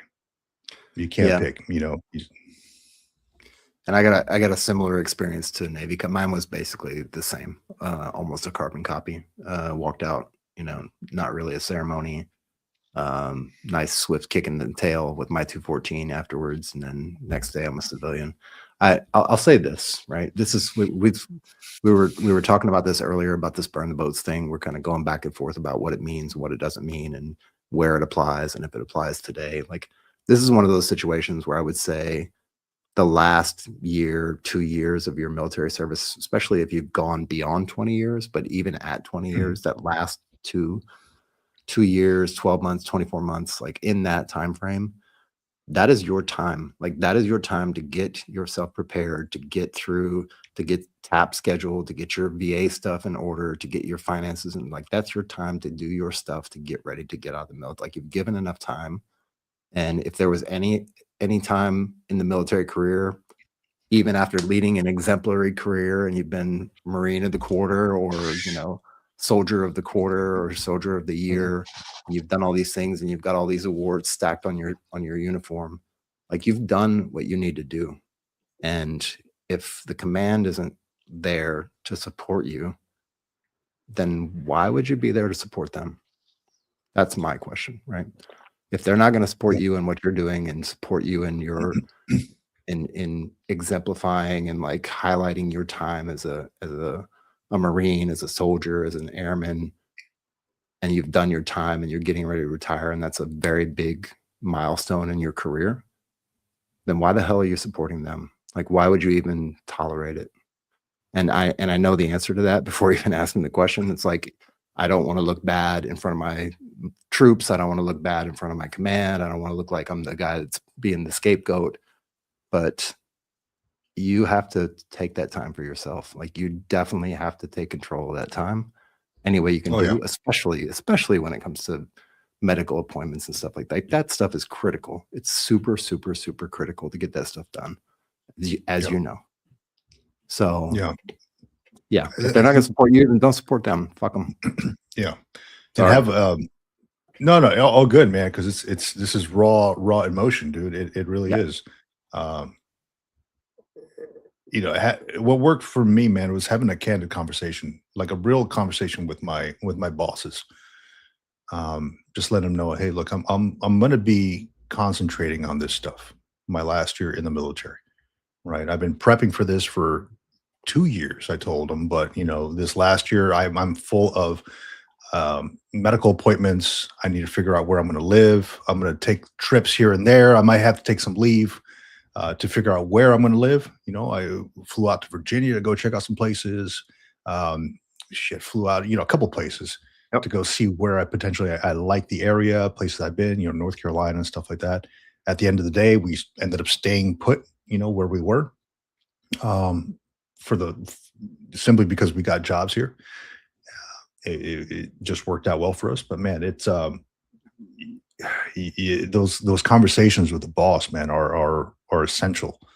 And having somebody in place to take over, like to step in, like, hey, can you hit up this meeting for me? I got meetings here. I'm going to give you access to my calendar. I just need you to hit up these meetings in blue or whatever it is. and just invite other people to it, have somebody in place. So that way the mission doesn't start falling apart, Exactly. you know?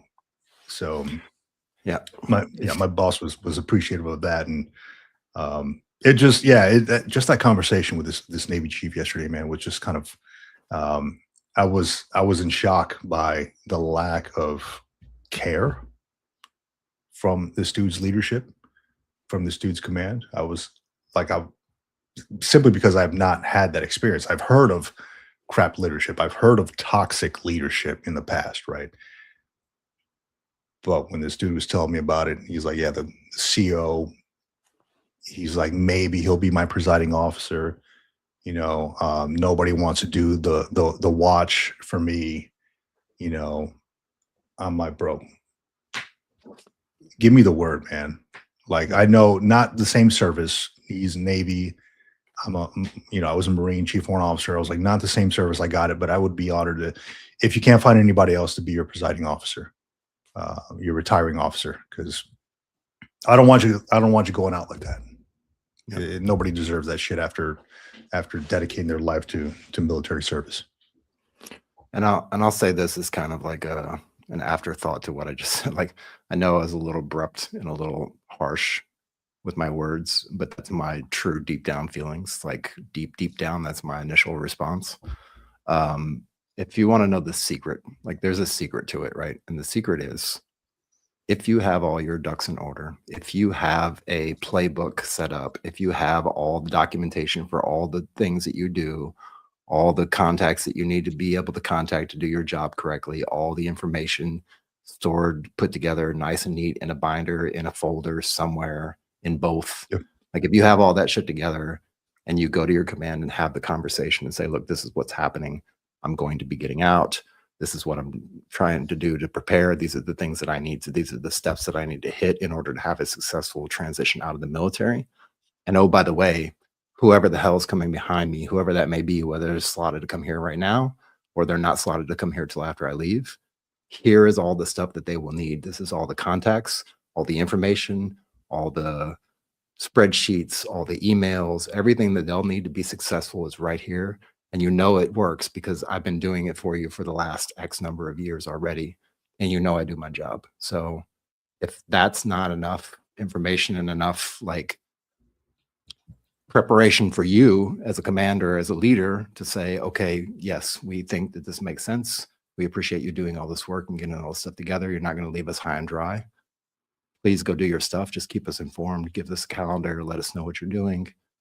That's the secret, right? Come prepared. The same when you went and did your VA stuff, right? For your VA medical exams, you went in there with a binder. Totally prepared.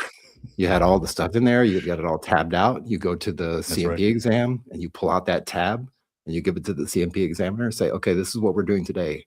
The cervical spine. Here's the cervical spine checklist that I have together for all my cervical spine stuff. Here's all my charts, all my x-rays, all my MRIs. Anything else you need to do, just ask me. But I think you have everything in here that you have, and we'll go through this exam and it'll be cool and you make your decision, right? Same thing. Yeah. But you know, one thing I always thought when I was put into a leadership position is I wrote it down in my books, in my these freaking little green log books that I have, right? Yep. I've written them down, and just about every one of them is, would you follow you? Would you follow you? Right. So a very simple thing, but it really makes you take a step back and think about your actions, think about your words, because your actions speak volumes when you're leading people. If you don't show up on time or before, then they're going to notice that, hey, the sir is not even doing it. Why should I do it? Or the sir is doing this, he's not practicing what he's preaching or whatever. Would you follow you? And would you want you to work for you in the civilian sector, right? Would you want you to work for you? So if you were put in that leadership position, would you hire you? If you take a step back and look at yourself like, man, I'm feeling kind of lazy. I don't really put out a lot of content or a lot of good stuff, work product. Would I even hire me, at this point? not that I need to be productive 24/7. There's downtime, right? But would I hire me based on my work output? So it stuff that really makes me take a step back and like psychologically makes me like evaluate myself. Would I follow me? Would I hire me? So things, just little things that I think about. Maybe it'll work out for somebody out there. Let me see, hit in the comments here real quick. Yep, let's do that. The 0331. All right, that's what machine gunner. I did 2 enlistments and accomplished more than my enlisted leadership. More awards, more MOS, more schools complete, and a larger impact across the Marine Corps. I'm glad I left. He says a few days later, they were calling me to ask for help on things. That stopped after I told them to figure it out. That's good, man. Figure it out. Yeah, they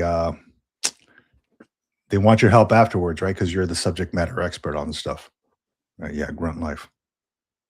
That's funny. I think my brother-in-law was an 0331. I think. Alfie Hudson. Welcome. Hello, everyone. Welcome. Good to have you. Alfie Hudson. Patrick F. PNW. Yes. John, yes. I'm sensing that will be my last year alone and unafraid. Thanks again to you and Vic for getting folks ready. They will not hold a candle-lit vigil for us if we retire without preparing. That's right. No, they won't. Yeah. Ain't nobody going to do it for you but you, man. That's one thing that is true in life. Nobody is ever going to lead you to water or make you drink the water. It's up to you to put your head down and start doing it. Navy Cop says something as simple as a basic ceremony or award, as simplistic as that is part of what set up my thinking years later that my service wasn't important as important as others, leads to second guessing. Yeah. It's it really makes you think about that, man. Like when they leave you hanging a little bit, when they don't think ahead. Like sometimes if you don't get the award in early enough, when you put it in for awards, they have to go through different channels, right? Different channels. And then they get awarded at the CO level. If it's more than that, if it's like more than a Navy and a Marine Corps Achievement Medal, if it's anything higher, it needs to go to a higher echelon and all that, higher command. It takes time. And there's usually time frames published by maybe the S1 or something like that if you want to get your award in and get it awarded by this time, maybe send it in 3-4 months early or something like that. So it really speaks volumes when you leave a PCS location and you get the award at the next one because your current command cannot get everything together to do it right the first time. So you get awarded on your way out. So it really does speak volumes as far as how much they think about you. The 0331, I always said I don't miss it because I have no regrets. I give it my all every day. I didn't complain and took advantage of opportunities to lead, deploy, go to schools. Now I don't miss it. That's great, man. That's great. You took advantage of the benefits afforded to you, and now you've built, according to your next comment on here, how now you make over 20,000 a month. It looks like everything that you've set yourself up for has worked volumes for you, has worked excellent for you, man. So I applaud you for that. That is a great income there. So good stuff, man. Navy Cop says, maybe I'm reading too much into it, but 20 years is difficult to just shrug off. Same with losing a 17-year marriage. I've done both, and it really takes a hit on yourself. I can imagine it does. Yes. Not the marriage part, but the military part. Yeah. Yeah, man. It's, so that was my final thing with the Navy chief that I spoke to yesterday was, hey, look, give me a call, man, if anything. I did ask him if he wants me to get involved. I know some folks who could potentially talk to the command, but I'm like, look, I'm not going to get, I'll get involved if you want me to get involved, because I know people in different places, but And he's like, no, I don't want to do that. Just, just sharing what's going on. It was one of these calls where this person just needed somebody to talk to Yeah. because they couldn't really turn to their command. They didn't have, kind of like alone and unafraid, right? They didn't have somebody to confide in. Maybe they had friends, but I'm like, I connected with this person many years ago, and I'm like, just give me a call if anything, man. And then we just got to talking a little bit. It's good to have those connections too. Like, give me a ring anytime, dude. If you're struggling with something, especially now as he's going to retire. Yep.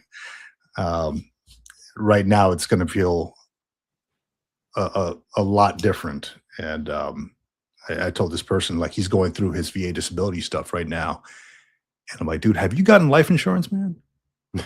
And like that, like really, that's the thing. Because I'm like, I always kick myself in the ass with it. Like, have you gotten life insurance, dude? Because it's going to spike up after you do your VA disability. Yep. So definitely look into that. Tony Slaughter, thanks for your help, guys. I went this week to the VA and I'm sending my paperwork. The guys at the office were helpful. Awesome, man. And this is for your previous stuff that you were looking for. I can't recall exactly what it was, but I know you mentioned it last week that you were looking for information on how to submit or get your rewards, right? Your DD-214 or your rewards, I think. We were looking at all the documentation. Yeah. So glad that you're getting that stuff done, Tony Slaughter. Glad. Let me see. Excuse me. So, John, man, I started recording a video yesterday, and I haven't posted it yet. I started recording it, then I paused it, and I'm like, you know what? It might be a little controversial, man. And I won't share exactly what it is, but it's one of those things where it's like, not everything that we think about, and not everything that enters our mind should go out into the public.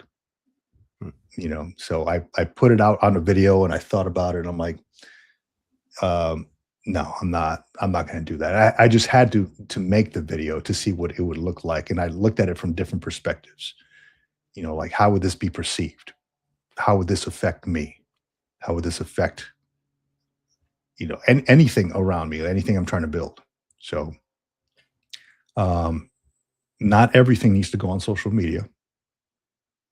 Like, as I've seen on my Facebook recently, not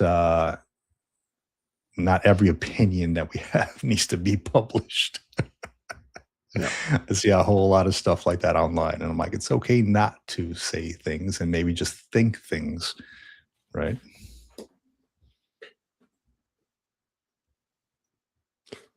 I got a question here. Yeah, so it was medical records. That's what we were talking about last week, trying to figure out where to get. There you go. There you go.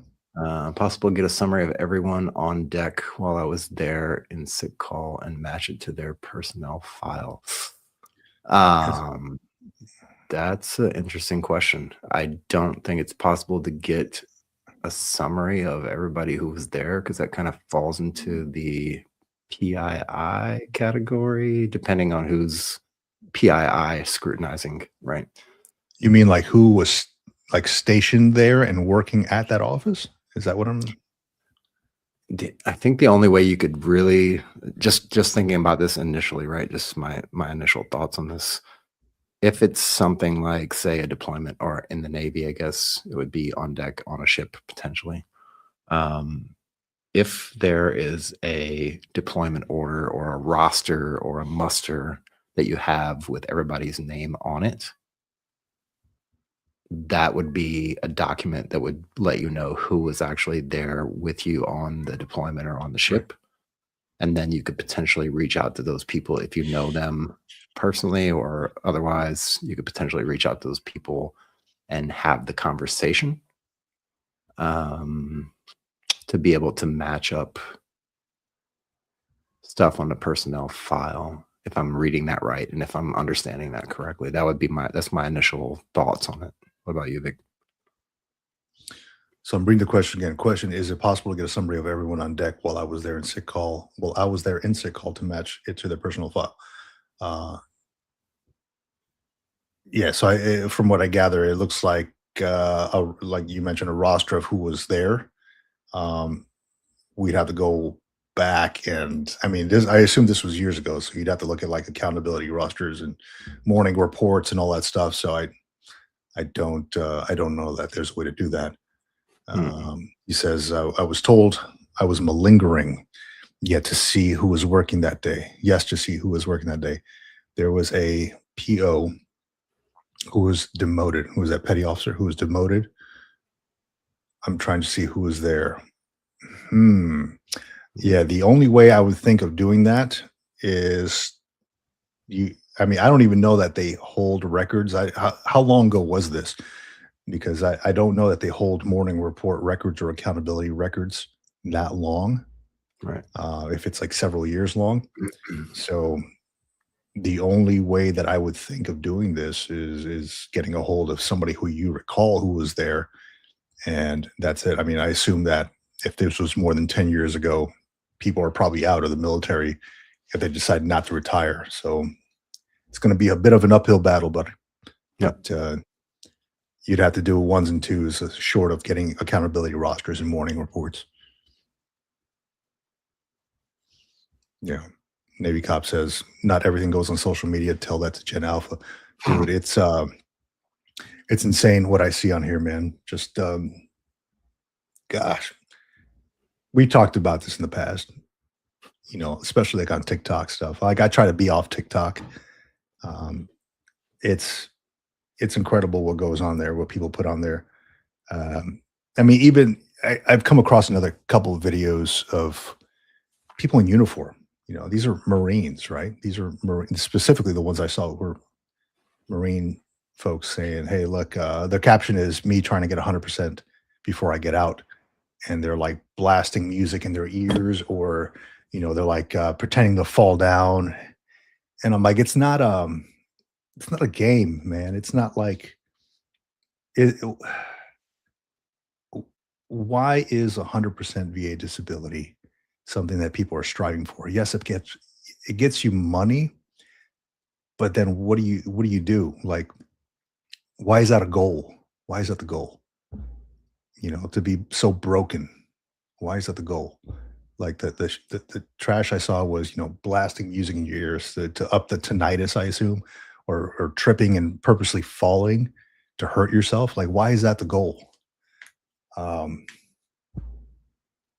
And why is it online? Like, why for likes, for clicks? Why is it online?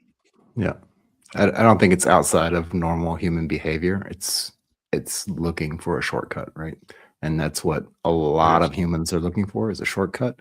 And now you can take that searching for a shortcut and publicize it online to potentially get, I mean, it falls right in line, right? If you're actively doing stupid shit, let's just call it stupid shit, but I mean, whatever, to each his own. Well, it's what you're actively doing things to try to get to 100% VA rating, the same exact behavior as you posting that stupid nonsense on a TikTok video or on a Facebook reel, trying to get people to view it and like it and look at it, right? To get eyeballs on it. It's the same exact behavior for two completely different things, but the behavior and the outcomes are the same. Like, I'm trying to do this to get the quick win with the money. I'm trying to do this to get the quick win with views and likes and popularity. And it's all a shortcut, right? It's all a shortcut. Yeah. And then the shortcuts and the hacks don't work in the long run, man. Nope. They don't work in the long run. Nope. I did see something on, is either news or YouTube maybe. I'm not sure, that they were cracking down on service members. They were identifying some folks who were scamming the system. Let me see if I can find it on here. PA scam. I've seen a lot of those things. I've also recently just seen some things about people getting separated and getting separation pay. And I don't know where that falls into it. If that's maybe like medically separated, or if there's some kind of special compensation for getting out before getting to a retirement age. And I think it was like 2010, 2013. I have to get the article. It's on my phone and I have to look it up. But I think what they were doing was paying people that compensation, that separation pay, which let's just call it $30,000. And then they were also people who would also get VA ratings of whatever percentage, and they were getting paid that as well. And so now they're going back through those records, and maybe as part of what we were talking about with the AI stuff last week and the week before. Yeah. And they're going back to find out who was getting separation pay and VA pay at the same time, and they're recouping that pay. But they've been doing that for at least a decade now already. It just starting to get more relevant again today. Of finding those people, and that's kind of why they were trying to put in some of those legislations. I had it written on my phone. Let me see if I can pull it up real quick. But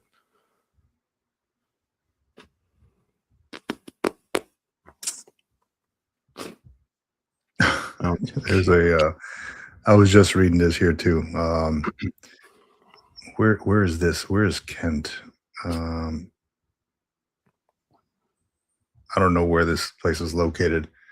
It says 58-year-old woman was sentenced Tuesday to 17 months in prison for a long-lasting fraud scheme that stole more than $1 million in benefits from the Veterans Administration. This is a week ago, claimed that she was unable to walk or care for herself and needed 24/7 care. She was actually able to walk, traveled on exotic vacations, and purchased a second home in Las Vegas while collecting benefits intended for most disabled veterans. Well, I mean, what you do, that money is supposed to be there for, to help you compensate for, your injuries and give you a little bit of a cushion and better life. So, I mean, if you're using it to buy a second home, I mean, I don't know, are there restrictions to what you can use it for? I'm not sure. Will they put restrictions on what you can use VA disability money for? Can they? Because as I'm reading this, I mean, unless you're getting that money fraudulently, like you put in a false claim or you did some kind of thing where you put in a claim and you don't really have the problem that equals the claim. Yeah. So I'll share this on here. Which directly goes back to what we just talked about posting stupid stuff on the internet. Yeah. Yeah. Here we go. So it's, I don't know where Kent is. Kent fraud VA scheme. This is last Tuesday, sentenced 17 months in prison, $1 million in benefits from the VA. Says she was unable to walk or care for herself and needed 24/7 care. I understand the able to walk part. Yeah, that's wrong. I don't understand the traveled on exotic vacations unless, if she's walking on vacation, well, I assume she is. She's not in a wheelchair, maybe. What about purchasing a second home in Vegas? Is that a bad thing? No. You can use that money for, whatever, to pay for your car, pay for your home or whatever. I don't see why this, I understand why they put it in there for the media purposes, right? To expand on, look what she's doing with the money, right? But she bought a gold watch. Okay. And what's a gold watch got to do with her tinnitus? Yeah. It says, as a veteran, I find this type of fraud against our programs despicable, said First Assistant U.S. Attorney Neil Floyd.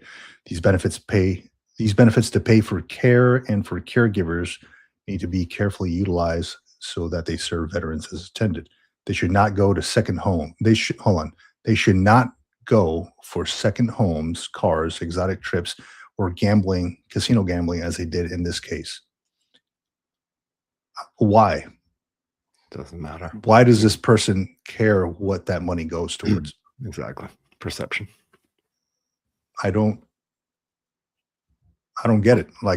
Exactly like you mentioned, if I wanted to buy a gold watch and it makes me feel good, it improves my mental health to buy a gold watch. Right. Why can't I buy a gold watch? If it means that, hey, look, I don't want to live in my neighborhood anymore because it is too noisy or whatever. So I'm going to buy another place that is maybe, I don't know, 55 and up, no kids around, you know, and it makes me feel better. Why does it matter what you do with that money?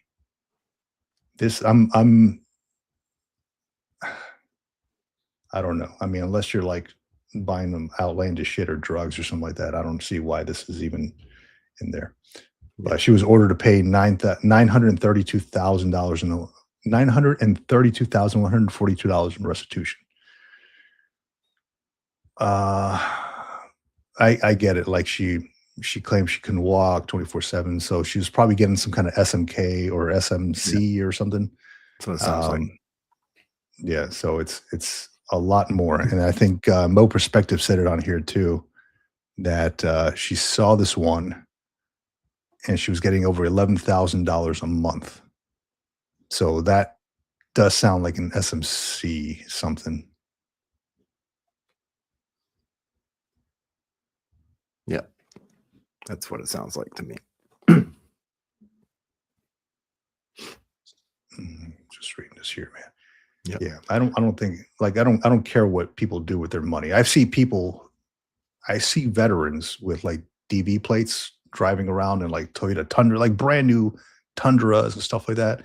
I'm like, hey, do you, bro? Like, if that's what you want, and you know, if you want to buy that stuff, whatever, if it makes you feel good, you know, and potentially, I don't know, it doesn't hurt your back. I don't know the case. I'm still driving a freaking 2015, whatever. Yeah. But if it makes you feel good, man, it's more power to you. But you'd be better off doing what Tony Slaughter just mentioned. Just get some hookers and some cocaine. That'll make you feel good, and it won't hurt your back. Well, maybe. Is that what he said? Where were you at, Tony Slaughter? Hold on a second. Okay. This guy. Oh man. So how recouping works. Okay. Yeah. Tell. We were talking about the separation pay and the VA getting it back, and this is the federal law, the 10 U.S. Code 1174, 38 U.S. Code 5304. Veteran cannot receive both separation pay and VA disability compensation for the same period of service. Separation pay, not to be confused with retirement pay, because retirement pay is a completely different thing. The legal theory, well, and in that same case, you can't get both at the same time if you're rated under 50%, right? So the theory is both payment compensate for the same thing. Somebody mentioned in the comments, receiving the amounts to double dip, receiving both amounts to double dipping. When a veteran previously received separation pay is later awarded disability compensation, the VA is required to withhold the full monthly disability payment until after tax amount of the separation pay has been recovered. So again, they've been doing this for probably about a decade, maybe a little bit longer. And now they're getting back to it because, again, the government right now is in a state of trying to recoup money, trying to cut spending, trying to save some money to spend on other things, whatever they're spending it on, whether it's war or whatever else they're spending it on. And this is one of those things that hits people unexpectedly, from what this article is saying, and what a couple of the articles that I've read is they get hit with this from the VA. The VA says, hey, you know, you took a $30,000 whatever severance pay from the military when you separated, and then shortly after that you started getting VA compensation at 60% or 70%, and that's been going on for 10 years now. So now we need you to pay back that $30,000. It's after tax. So let's say it was $40,000 and they have to pay back like $32,000 or something like that after taxes. So the after tax amount is what they'd have to pay back. But this is coming unexpectedly for people, like many of the things that we've talked about today, unexpected occurrences that happen that put you in a position where you have to really fix things, figure out what's going on. This is one of those things that I don't think you could probably forecast it coming down the pipe, but something to be aware of if you've received compensation getting out of the military, whether it's medical separation or anything like that, and then got VA disability on top of that. You might want to check with the VA and make sure that you're not double dipping, as they say it. in their words.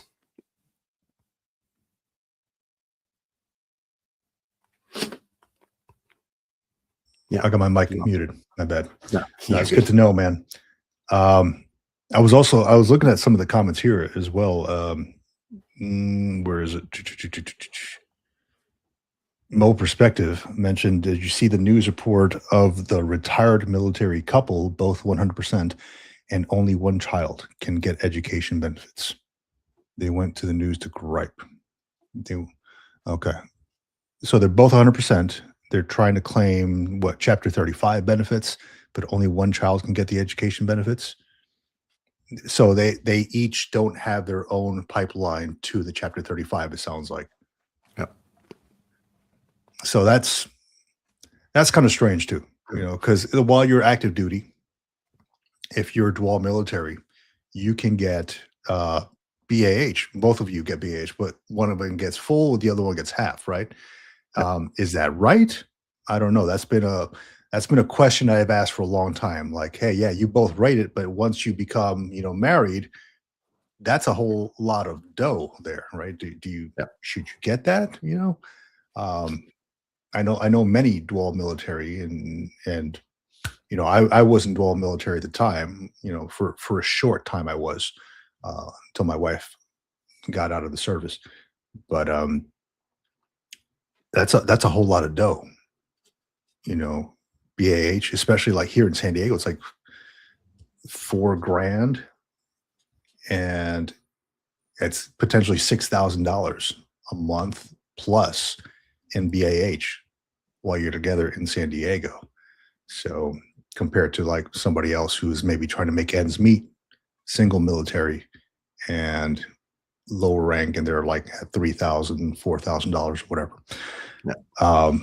So yeah, I'm curious to know. Mo Perspective, I have not seen that news report. I'm looking for it right now. Dual retired military couple, one child, only one and only one child can get education benefits. I'm curious about that one. I'm looking it up right now. What outlet is that on? Because I'm not finding it, but I'd like to read it. And just one other quick thing on this this compensation recoupment. For those playing along in the audience, and this is probably interesting for you as well, Vic, because I know you love perusing the website as well as I do, looking at some of these bills. 2022 Republican Ruben Gallego. Yep, Gallegos. Restored Veterans Compensation Act, HR 3489, which would have eliminated recoupment of separation pay from veterans receiving disability compensation. It later goes on to say that, yes, I don't think they got a lot of traction on it, and I don't know if it's been reintroduced or if it's still out there for them to get some traction on it. But basically, they're saying like, okay, well, if we enact this Veterans Compensation Act, then we're going to be missing out on a ton of like millions and millions and millions of dollars that we're going to be missing out on that we've paid out to people that we're just trying to recoup for the government. So it's a back and forth, and I think that would be a good place to start if anybody's interested in looking some of that up and trying to figure that out. If you happen to fall into that situation, this would be the Act HR 3489 that you want to check out and maybe reach out to your representatives and see if that is getting traction. I can look it up as well and see, but just wanted to put that out there just in case. HR 3489. Now, as I'm doing some quick reading here from what Mo Perspective mentioned, as I understand it, that each dependent child, if you're both 100% VA disabled, each dependent child qualifies for one Chapter 35 usage and can't double dip under both for your eligibility. So, for instance, if this dependent child gets 36 months under one parent, they can't double dip and get another 36 months under the second parent. I think that's what that's what they're arguing about. Each child qualifies for up to 36 months of Chapter 35 benefits at the normal rate, or 18 months of double the pay. So it would have to be split up. They can use 18 months from each parent or 36 months from one. I mean, at the end of the day, it's It's the same thing. Yeah. I mean, it makes sense to me. If not, then this person will get what, just a ton. What's 6 years worth of schooling, of Chapter 35 pay and schooling. I mean, they can go to the news and gripe, but I think some of these folks are like too comfortable with these benefits. They want more. They want to keep pushing, and it's like, dude, you just do it the right way, man. Use what you earned. Stop trying to fucking game the system. Use what you earned, man. Like, that's what it is. Chapter 35, 2 parents, both 100% VA disabled. They're already banking as it is, right? They're retired, potentially 100% VA disabled, depending on where they live. They're doing pretty well. And then you got Chapter 35. And then they're arguing about the one kid should be able to use 36 months under each one. No, it's not the way it works, man. Yeah. Thank you for bringing that up, Mo perspective. Gives me something to research. Good stuff. WSET News. Let's see here. What's the title of the article?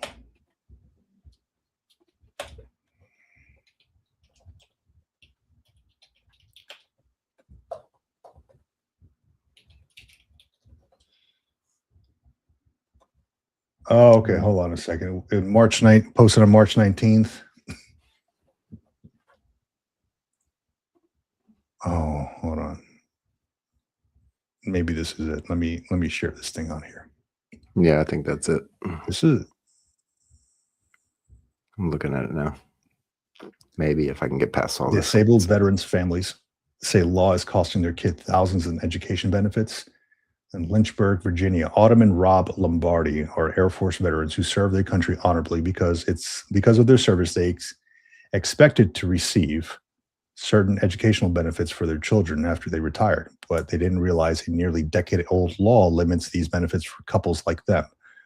Both Autumn and Rob are 100% permanently and totally disabled, qualifying them for special education benefits under Chapter 35. All right, just as I suspected, yeah.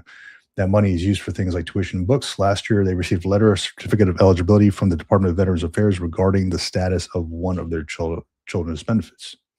It stated that while a child may qualify for college financial assistance under both parents, the child may only receive 18 months of financial assistance from each parent, or 36 months in total. The Lombardis assume that since they are 2 disabled veterans who happen to be married to each other, they would receive double those benefits, 72 months. That didn't happen. Our children should be able to see 72 months, but they're only getting 36. We're 2 100% disabled parents. That's not right. Plain and simple, that's not right.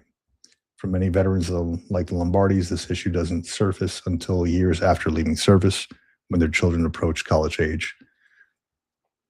Yeah, I'm gonna go ahead and say go kick rocks, bro, because yeah, you got it. Just because you all put a ring on each other's finger don't mean nothing, man. Just that's what it says, man. 36 months total. That's it. 18 and 18. Yeah. If you want more, you'll go get a divorce, guy. I mean, that also would is that the Chapter 35? Is that based on the 100% disability rating? It is, yeah. Yeah. Okay.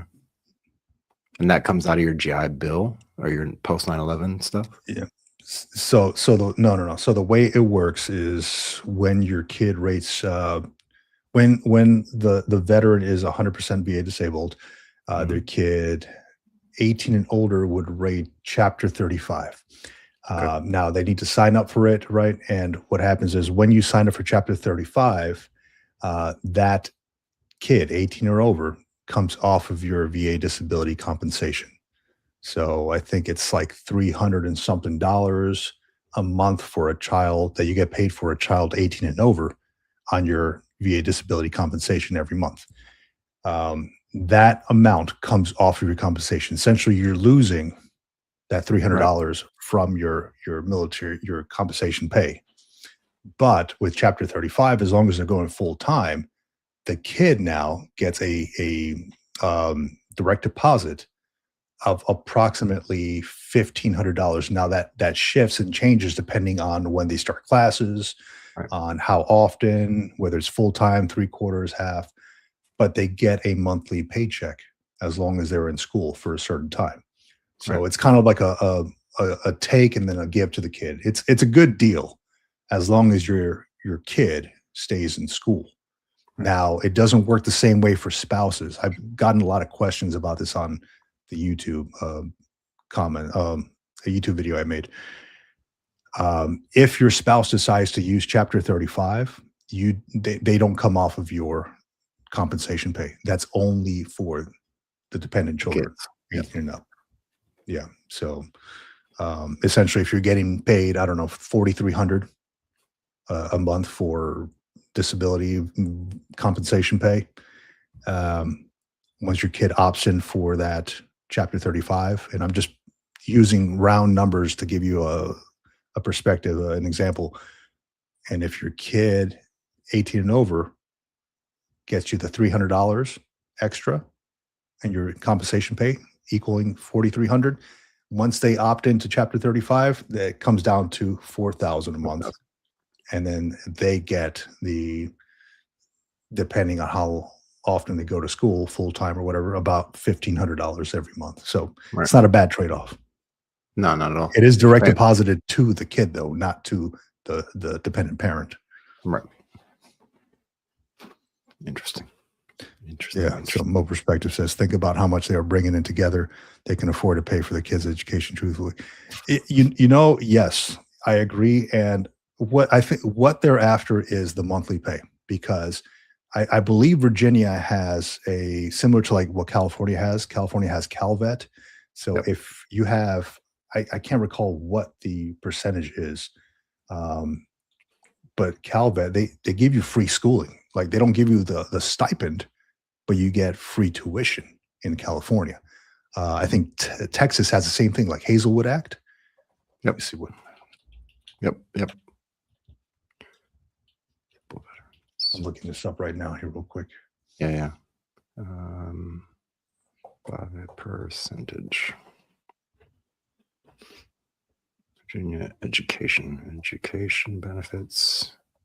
Garbage in, garbage out. Virginia offers significant education benefits to disabled veterans, most notably through the Virginia Military Survivors and Dependents Education Program, or the VMSDEP, which provides tuition waivers at public colleges for spouses and children of veterans with a 90% or higher service-connected disability. Veterans themselves, regardless of percentage, may qualify for in-state tuition and federal VA education benefits. Yep. Yeah. So potentially they can still get the free college tuition. What they're after is that stipend, that $1,500 a month stipend, right, for their kid. So yeah, and it makes it look bad too, because it's like they're trying to grab it as much as they can and trying to go around the system, right? I mean, it's like the rules are set in place for a reason. They're bringing in a ton of cash as it is. Don't be greedy, man. Come on now. Because then you ruin it for everybody else.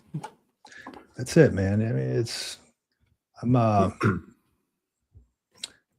not a fan of folks who try to game the system, dude. Like if it's not right, it's not right. But I mean, you probably should have done research on that prior to. But yeah, Mo Perspective, thank you for that. Yeah, so a whole lot going on, man. Yeah, there you go. 100%. 100%. Thanks, Mo. Yeah, you start ruining it for everybody. If not you, Mo, but people who are scamming the system. Not you, Mo. Mo, you're ruining it for everybody. No, not you. Ruined it for everybody. Yeah.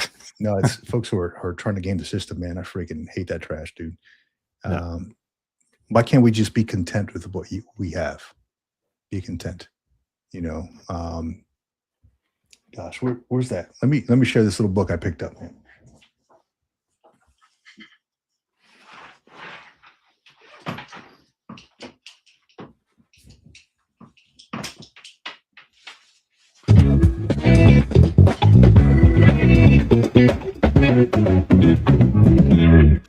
Is that coming from your side?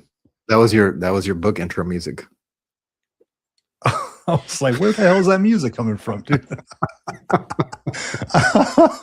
I'm like, do I have like Spotify? No, this one here, I got it. I don't know if I shared it last week. The Way of Nagomi. I started reading it here.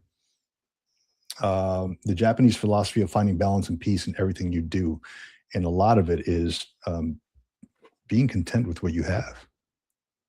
You know, being content with what's already in your space, in your area, not really wanting a lot more than you have. Filling your space with nothing creates chaos. You know, so with random stuff, it creates chaos. Right now, my desk, you can't see it, but it is creating chaos because I have 3D prints and trash everywhere, and I just been going wild on these 3D prints, dude. So I got everything kind of scattered around. But yeah, it's a way to kind of cleanse mentally, you know. So definitely check this one out. Pick it up if you can. The Way of Nagomi, the Japanese philosophy of finding balance and peace in everything you do. It has to do with, you know, surrounding yourself with the right people, you know, surrounding yourself with the right things, clearing out clutter and all that stuff. So, and the right people is key. It really is, man. If you're constantly surrounding yourself with negative folks, then it's going to be a freaking depressing ride, man. So it's just surround yourself with some positivity every so often. Put greenery and flowers in your space, man. I brought some monstera plants in here because it was too. Yeah, there you go. Away from my That's green why I flag. surround myself. That's why I surround myself with the green logbooks everywhere I go. my green Legos.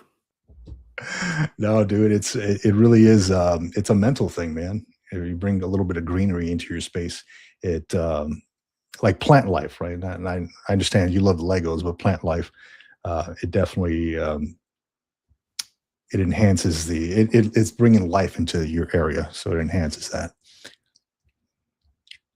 Yeah, so there you go. More perspective.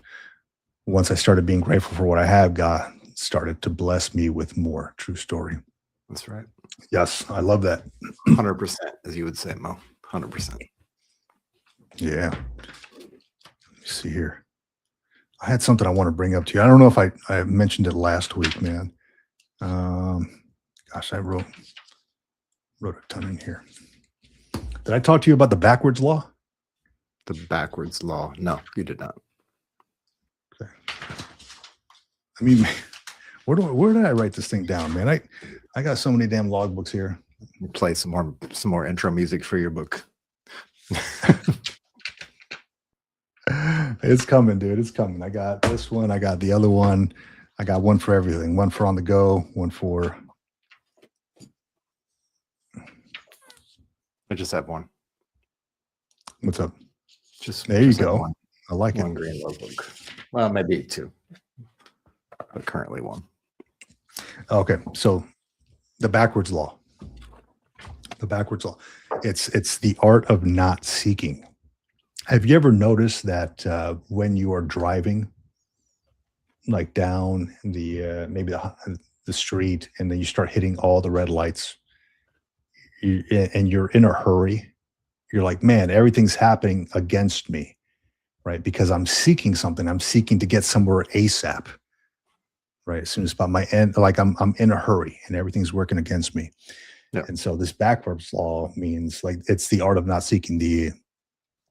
When you don't seek something, like if you're not completely focused on just getting that end result, things just kind of start happening. Have you ever noticed that? Like, oh, randomly, like, I'm not seeking this. Oh, we got a sponsor now. Or Yeah. I'm not seeking this. Oh, somebody emailed me about that. You put yourself in that space, but you're not actually seeking that one thing. And it's kind of strange. I'm doing some more reading on that, the art of not seeking, and trying too hard sometimes poses the opposite effect. Yeah. Yeah. I mean, put your intentions out in the world, put your intentions down on paper, put yourself in situations and circles where you can potentially do what you need to do, but don't force the issue, right? That's kind of what it says. I find that out a lot in traffic, especially when I'm driving back and forth or driving anywhere. It's hilarious. And if I was 10 years younger, if I was still living in the States, I'd probably look at it from a different lens, because it's all about perspective. It's how you experience what's happening versus what actually is happening. What actually is happening is just happening. How you experience it, how you define it, and how you tell yourself what it is what actually creates the truth for you about that situation. So a lot of times whenever I find myself driving somewhere, whether it's to work or somewhere else, and I find myself getting stuck behind a lot of people driving slower, the natural instinct is like, okay, as soon as I get the opportunity to pass, I'm going to pass, and then I can get beyond this person and get down the road. Most of the time, almost all the time, not all the time, but most of the time, when I just say, you know what, there's some reason why this car in front of me is going slower. There's some reason why I'm stuck behind this tractor on this big road. There's some reason for it. And most of the time, what I find is, a mile or two down the road, or a little ways down the road beyond where I'm at, when we finally get there behind the slow traffic, there's something crazy happened. Somebody wrecked into a guardrail. Something weird happened with the stoplight. There's a truck blocking the road that I would have otherwise hit if I was speeding, trying to get to where I need to go. So I take it as a sign from God. Like, really, I do. When I get stuck behind traffic, stuck behind people, stuck in traffic, when life forces me to slow down, I really take a lot of attention to it, and I pay good attention to it, and I take the cue, and it usually I'll see the result of it like shortly after that, of what would have happened if I would have sped around or tried to push my way through. I take it to heart completely. That is the burnt toast theory. Have you heard of that one? I have not. The burnt toast theory. It's a mindset that your minor daily inconveniences, like burning toast or like you miss the train or something like that, spill a coffee on yourself. It's protective and redirects you rather than just bad luck. So it's the same thing that as you mentioned, like, because you burned the toast and now you have to focus on that, you leave the house maybe like a minute earlier, which means that you miss that accident in the intersection that would have happened if you didn't spill a coffee on yourself and had to clean up real quick. So it's kind of like backwards thing. Small delays prevent significant unseen. I got it open here. Prevent significant unseen harm, or align you with a better path, fostering resilience and reducing stress. The burnt toast theory. So, which also is, potentially a sign from God. So depending on how you see things. Burnt toast also means you might have had a stroke. Smelling burnt toast. Okay. Fuck, dude. Like, I burn my toast all the time. What the hell's happening, man?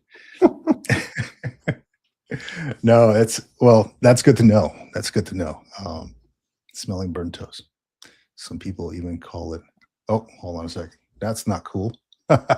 Temp. That is definitely literally not cool. It's literally. No, it is. Let me try this out here real quick, man. Are you smelling burnt toast right now? No, my camera might be. Yeah, I love this comment. The one, some people may even call it luck, but luck happens when preparation meets the opportunity. That's exactly right. I believe in that wholeheartedly. Well, who else said something like that is Arnold Schwarzenegger. Luck is for the ill prepared. That's old the one 0331 here. quoting Seneca, right? Luck is what happens when preparation meets opportunity. Yep. Let's see if I can get this thing going here really quick. Mixed camera smell like burnt toast. It is indeed. It is. Yeah, a lot of little cues from the universe, especially when things happen, such as this. Is a perfect example. It's actually perfect timing, right?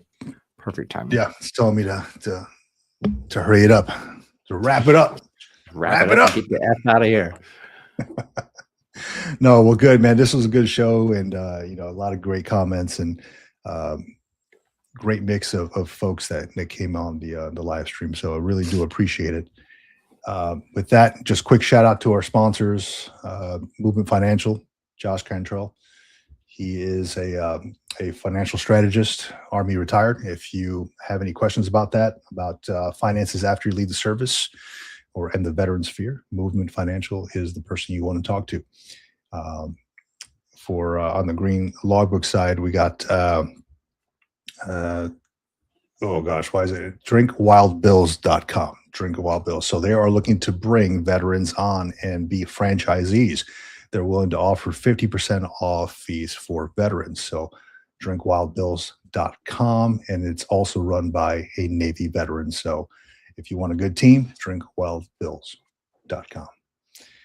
We got American Fidelity Life Insurance. If you're looking for life insurance after the service or as you're leaving the service, check out American Fidelity Life Insurance, big sponsor of the Green Logbook and looking to get the word out about their services. So there we go. Yeah, as John has it up here, the Military Retirement Group. So you can see all of them on there. Wild Bills, American Fidelity Life Insurance, Movement Financial. If you haven't heard of the Military Retirement Group, it's a Facebook group. It's our Facebook group. It's got about 3,000 folks on there right now. Just got like 5 more to approve on here this morning into the group. But great mix of folks, veterans, active duty. Doesn't matter if you did 4 years or 40 years. Just a great group of folks who like just to talk about what's going on in service, after service, as they're going to retire, as they're going to leave. All that good stuff. So good stuff. Tony Slaughter mentioned Veteran Brew. Yeah. So where are they here? Quick shout out to Veteran Brew Coffee. They sent me over the Sovereign Blend. Yeah, they're located out of Texas. So sounds like Tony's the one that sent them to you. Is that right? Yeah, it might have been. It sounds like. Appreciate that, Tony. Out there doing a great work, man. Thank you. And I want to give a shout out real quick to VRNE, just Veterans Readiness and Employment. What a program. If you haven't jumped on VRNE, you need to definitely do so. If you got denied for VRNE, please reapply. What an exceptional program for veterans. I think you have to have 20% disability in order to rate VRNE. Should be 10.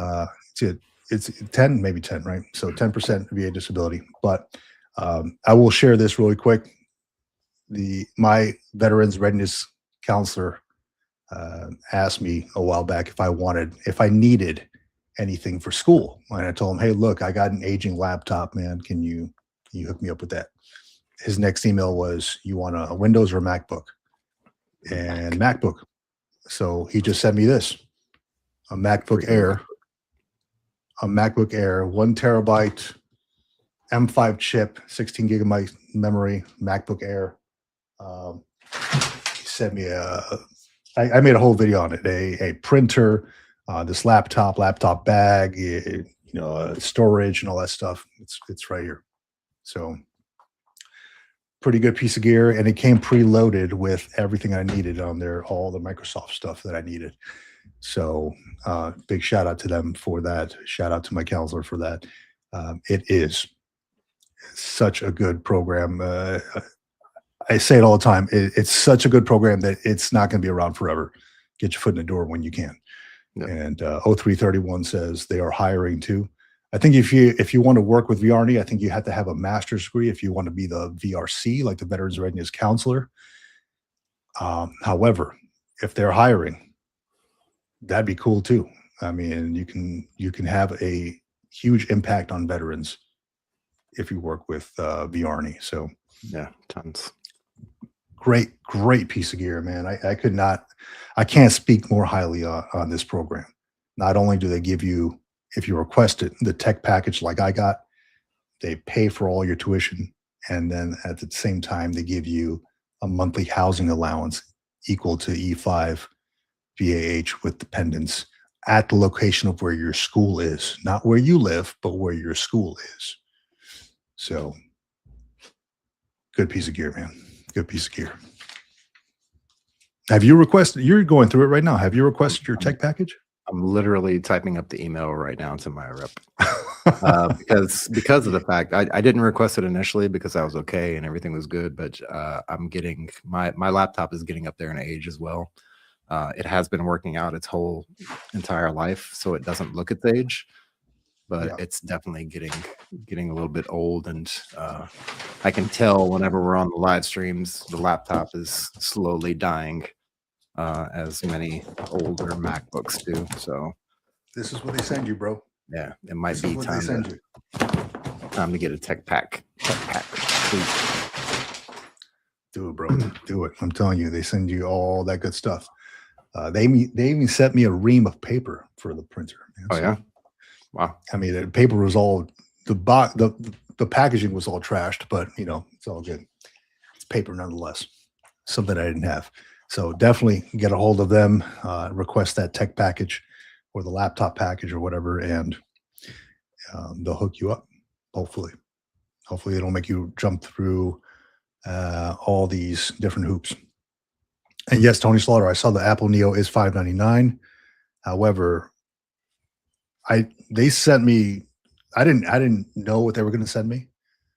When I saw the Apple Neo come out for $599, I thought that they were going to send me a Neo, and then they sent me this Air with not usually it comes with like 512 gigabytes of memory. They sent me the one with 1 terabyte and the M5 chip, which is like the newest one that just came out. So I'm thankful for that.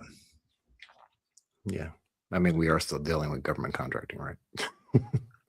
Yeah, right. They said a MacBook. MacBook. There's the Chinese. no K in there. Yeah. Yeah. I don't know if the VA would work with the Chinese knockoffs from like Temu or something. No, but yeah, definitely get your foot in the door with that stuff. It is good to go. VRNE, can't speak highly enough about them or my counselor, which has been just awesome. So, John, with that, man, you know, thank you all to our sponsors that we've had for the show. Thank you everybody for hanging out with us and listening to my gums flap and all the stuff that I got to put out there. John, thanks to you for hanging out with me again on Sunday, as we've been doing for almost 2 years now. Every time. Yeah, man, it's been good. Shout out to all the folks out there who have joined us. Navy Cop, always with us. Let me see who we got here. I just saw this guy's name, John Connor's dad. Like that. Come with me if you want to live. I like that. Mo Perspective, always great to see you on here. Let me see who else we got on here. We got the 0331, Tony Slaughter, Charlton Zimmerman, all the folks who are with us, U.S. Army Grunt, all the folks with us, Dr. Jeff Schwartz, who jumped on the live stream with us today to talk about some good stuff happening with military and law enforcement. He's a law enforcement guru, and he's also a PhD. So the man is a wealth of information. Thank you, sir, for jumping on with us. Let me see if I'm missing anybody. I am truly sorry. I'm scrolling through here. All right, John, what you got, buddy? That's it. Yeah, we appreciate every single person out there watching, paying attention, listening, commenting, educating us to be smarter and helping us find better information for everyone else out there. Like we said a few times in the past and reiterated it today really hard, and got really personal with it. The whole reason why we're here is to help the next group of veterans get across the finish line to civilian life with all the Oh, yeah. tools that we can provide them, with all the information we can give them to better equip them to have a full loadout when they hit the ground running in civilian life. So thank you all for being here. Thank you, Vic, for being my co-host and doing this thing with me for so long. And hopefully we get to do it many, many, many more years beyond this. Salute to you. Salute to everybody out there. Have a good, safe Sunday. And don't forget Tax Day is right around the corner.